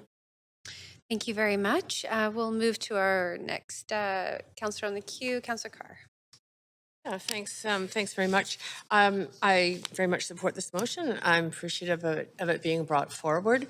I am Council's representative to the Metro Vancouver Zero Emissions Innovation Centre, which does do work in this area, not specifically exactly on what the motion is calling for, but on engaging with industry in particular to look at building techniques, technologies that can actually be the most efficient and effective in terms of reducing emissions. So I think there's a good synchronicity with the work that's happening by Zeke, or under the funding of Zeke. There's also a range of organizations, and I've been to a number of events where there's real excitement in the industry for seeing what can be done that in the most effective way to reduce emissions efficiently. So a design challenge is a really good idea. I did ask about Zeke is if this duplicates any work. It doesn't duplicate any work they're currently doing. It complements that work. I would add that I'm hoping that we don't have to just use existing resources. I'm also working at increasing resources for retrofits. It's incredibly important because not only are existing buildings, and specifically the use of natural gas, the biggest source of emissions in the city, 58% of our emissions, but they also pose real health challenges. I mean, it's in those kinds of buildings that we really saw the most vulnerable of people succumb to the heat dome summers ago. And so I think that I'm hopeful that there can be also a lens around those people in most need, the apartment buildings, the buildings that really do service that provide the most affordable of housing, where the ability to potentially fund such retrofits is even more difficult. So, as I say, happy to support. Thank you very much. Moving us along to Councillor Boyle. Thanks. I'm also happy to support and got some response back from city staff about the work that's already underway on this. And I just wanted to lift up a few things that the city is already working on this front, because maybe newer councillors don't know about the huge amount of work that we're already doing on improving climate resiliency and reducing emissions in existing multifamily buildings. Staff completed preliminary research and consultation on exactly this work last year, clarified City of Vancouver regulations. The City of Vancouver has contributed a grant of 1.5 million with another 1.5 matching from the province to support heat pump retrofits in existing purpose-built rental buildings. And that pilot project is on track to launch resilient rental retrofit program, a resilient rental retrofit program this fall. We also granted 2 million to the BC Nonprofit Housing Association to provide enhanced incentives and owner supports for heat pump retrofits, and retrofitting that non-market housing is also hugely important. Renters and folks in non-market housing were heavily impacted during the heat dome, and there's of course, important equity piece to making sure that those buildings are fuel switched and that we provide heating and cooling there. And then we're also working on a deep emission retrofit pilot for a seniors non-market housing complex downtown. That work should start in Q3. I understand the City of Vancouver has also partnered with Metro Vancouver to develop and run a Strata Energy Advisor program and has been working with the Strata Condo Association members about simplifying permitting to allow retrofits and fuel switching and heat pump installation there. So, the last thing I'd lift up from staff feedback is just that my concern in this motion was only about the reallocation of funds and that this would involve a reduction in funds in other climate work. But because so much of this work actually is already underway, initiated from the last council, and a number of pilot projects, a number of best practices and permit streamlining, the feedback I heard was that it's not anticipated that the work outlined in this motion would result in cuts or delays to other work again, because largely it's already happening. The design challenge is a great additional piece, but broadly, this is important work that we've been doing already and happy to support it continuing. That's it. Okay, thank you very much. Councillor Carr. Yeah, thank you. The comments by Councillor Boyle prompted me to also mention that there was, in fact, an amount of money awarded through the Metro Vancouver Board of Directors for a Sustainability Innovation Fund to work specifically with strata councils on retrofitting of buildings. And so I just want to just put that on the public record, because there may be some good information that can be gleaned from the reports out of that SIF grant that could be helpful in this process. Okay, great. Thank you very much. So I'm about to call on you, Councillor Klassen. You are on the queue. Anyway, thank you both Councillors Carr and Boyle for your comments there, and good to have all that contextualization.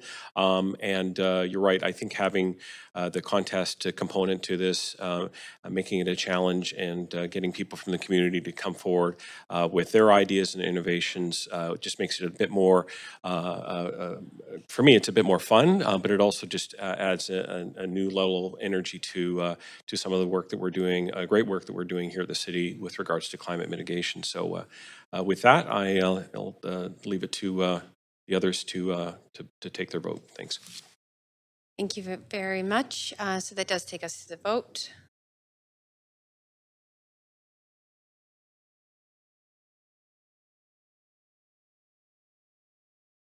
And that motion passes with unanimous support. Thank you very much, Councillor Klassen. And we will move to our final item for today, which is, and I'm just moving around this, here we go. So it is a referred motion from Council meeting of April 11th. The item is item 6, updating guidelines to allow for wine on shelf sales in Vancouver grocery stores, which was moved by Councillor Klassen and seconded by Councillor Dominato. And we have two registered speakers. The first is Miles Prodan. Hello? Oh, hi there. Yes, we can hear you. Thank you for calling in. You have 5 minutes to speak to council, and you're welcome to start when you're ready. Oh, excellent. Well, thank you, and good afternoon. I guess it is just afternoon, everyone. My name is Miles Prodan. I am President and CEO of Wine Growers British Columbia, and I'm calling today from Kelowna, BC.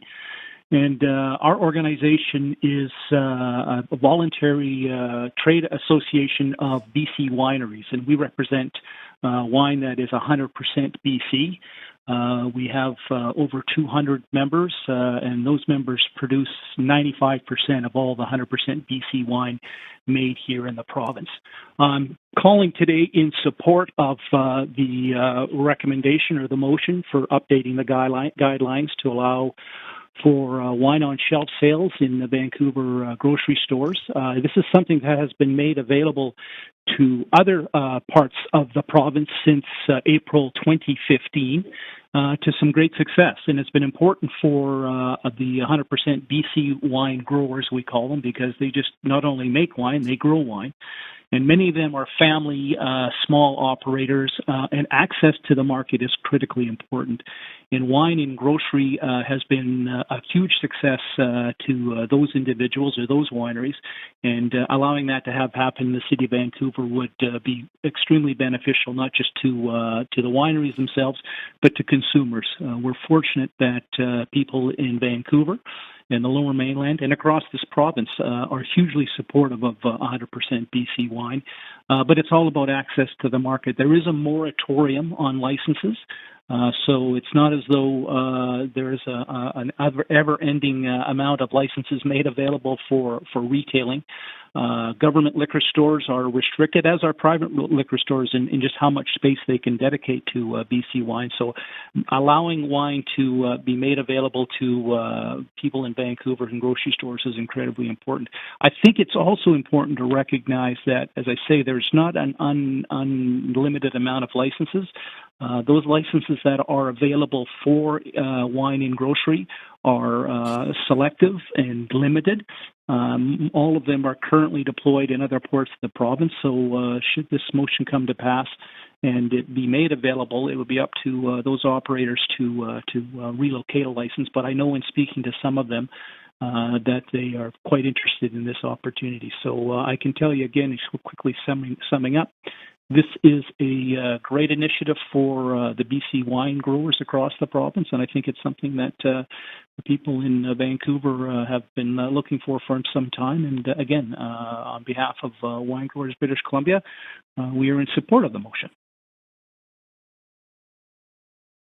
Much. You do have, yes, thank you very much. You do have questions from Councillor Klassen. Go ahead, Councillor Klassen.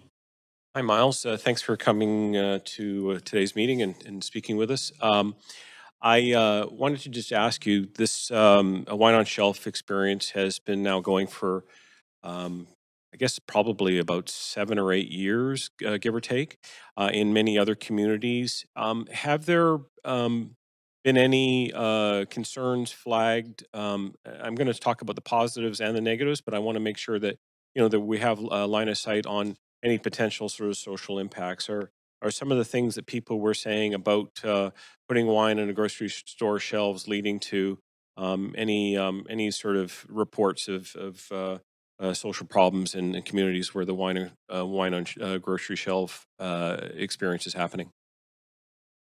Yeah, thanks, Mike. Those are good questions, because I can tell you when this was implemented almost 8 years to the day, as I say, it was April 1st, 2015, there was quite a bit of trepidation from a variety of sectors. It was the social responsibility and the availability of alcohol within the grocery setting. But I can tell you those operators that are doing that now have been extremely diligent on their compliance to the rules and regulations. And I'm aware of no incidences, significant incidences that have come to pass. I know there was concern from our industry about this race to the bottom. There was a perception that the grocery stores would, use wine as a loss leader and somehow drive the pricing down. That did not occur. As I said, we've seen really it's about access from small wineries being able to actually finally get their product in front of consumers, because it's just not easy to do. And then lastly, there was concerns from the private liquor store operators who were worried about, these wine and groceries taking business away from them. And I can't speak for them directly, but anecdotally, I know that those private liquor store operators in the same vicinity, in the same parking lot as a grocery store with wine on the shelf, have not seen that have happen. In fact, what they've seen is an increase in, again, anecdotally, an increase in other products. People are buying their wine at the grocery store and coming out and thinking, gee, now I have to get something else. I'll go across the street or across the parking lot and pick up my beer or whatever other spirits they're looking for. So it's been a very positive experience on all accounts. And again, I just think this is a great opportunity for everyone, not just in Vancouver, but also for our industry. Thank you. Just one more question. I think it's safe to say that that the BC's wine industry has been really important in terms of generating the sort of the ancillary parts of the economy, the tourism, the hospitality, Councillor the reputation. Klassen, you're at 3 minutes. Oh, I'm at 3 minutes. Oh, pardon me. I thought I had 5. Yes, the time goes to 3 minutes when questions to speakers. Perfect. Thank you very much. Very sorry there isn't time to answer that question, but we do appreciate you calling in, Miles, to speak to this motion. My pleasure, and good luck. Thank you very much. And then the speaker, we have speaker number 5, Tori Chappelle, who's registered here in person, who has signed up to speak to this motion. Hello. Hi there. Hi. I did sign up for the mayor's budget as well, but I will take my 5 minutes now. I would like to take my 5 minutes to speak on the city's actions on the violent displacement of the houseless people in the downtown east side. I'm going to quote a statement that the Vancouver Aboriginal Health Society put out yesterday in relation to the ongoing displacement. Speaker, I'm sorry. I'm very sorry. The way that it works is when speakers sign up to speak to the merits of the motion.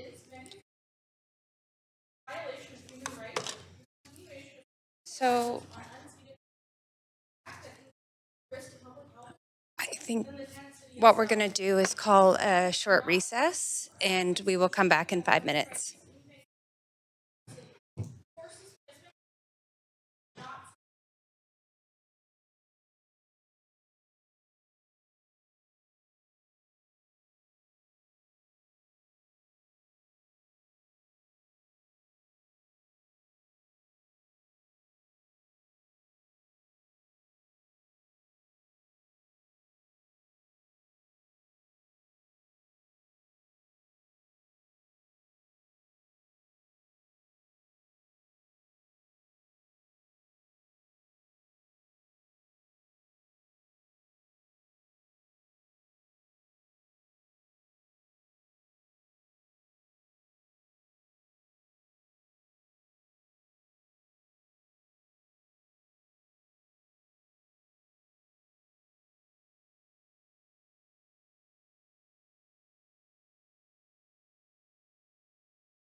Okay, that brings us to the end of the speakers list, so we are going to come back from recess, and seeing we have no further speakers, and Councillor Klassen, you're on the queue.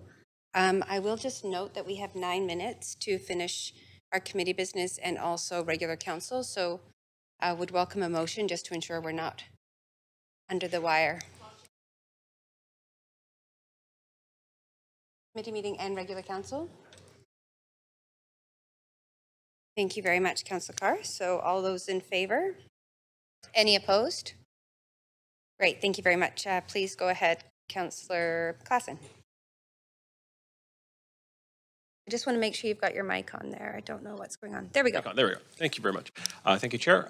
So I'm pleased to bring this modest update to our bylaws to allow Vancouverites to have have the wine on grocery store shelf experience that is already enjoyed in over a dozen BC municipalities.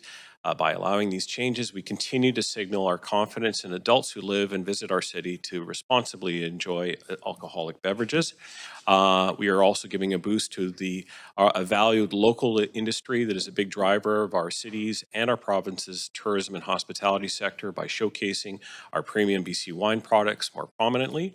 The sector is one that we can all be proud of for their work on reconciliation, climate mitigation, and equity. Several wineries are Indigenous owned and operated. Organic farming practices are being adopted widely, and we are seeing significant growth in the leadership of women and diverse cultures across BC's winemaking industry. So by supporting this motion, we free up our grocers to create a great experience that benefits shoppers in Vancouver, brings us closer to local farming and wines, and aligns our city with over a dozen communities province-wide. Thank you very much. Councillor Meisner. Yeah, thank you, Chair. Very happy to support this motion by Councillor Klassen.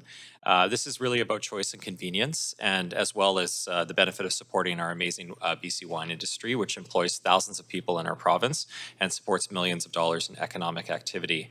This motion will allow BC wine and other wine to be sold on grocery store shelves and checked out at regular cashiers. And this store-in-store model has been allowed the store-in-store model or wine on shelves is already in practice around the region. For example, in Surrey at the South Point Save-On Foods, they've partnered with the BC Wine Institute to offer wine on grocery store shelves and offer approximately 500 different BC wines at the store. Vancouver is a very important market for BC wine, but currently it's hard to reach given that BC liquor stores can only carry a limited selection of BC wines. So this, again, is something that's already allowed in other cities around the region and has proven to be successful, offering consumers more choice, convenience, and flexibility, and benefiting our economic development across the province for BC wine industry. So happy to support Councillor Klassen's motion. Thank you very much, Councillor Meisner. And that does bring us to the end of the speaking list here. So we're going to move straight to a vote.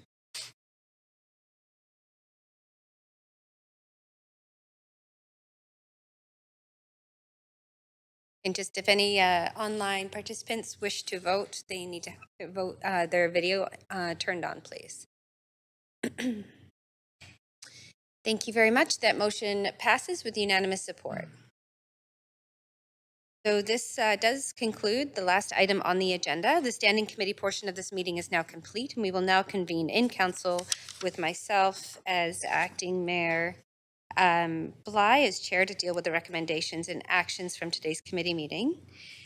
So we will now convene in council to deal with the recommendations and actions from today's standing committee on city finance and services meeting. Clerk, may we have the roll call, please? Yes. Mayor Sim is absent on civic business. Councillor Carr. Councillor Kirby Young. Councillor Dominato. Present.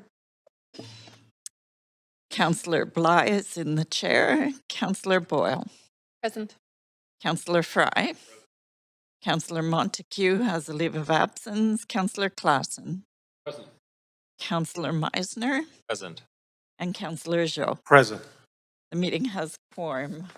Acting Mayor. Thank you very much. So we need a motion to adopt the standing committee's recommendations for items 1 to 8. Thank you, Councillor Carr. Seconder? Thank you, Councillor Meisner. All those in favor say yay. All those opposed say nay. And the motion carries unanimously.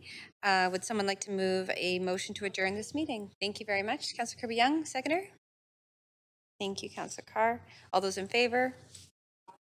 Any opposed? The meeting is adjourned. Thank you very much, everybody.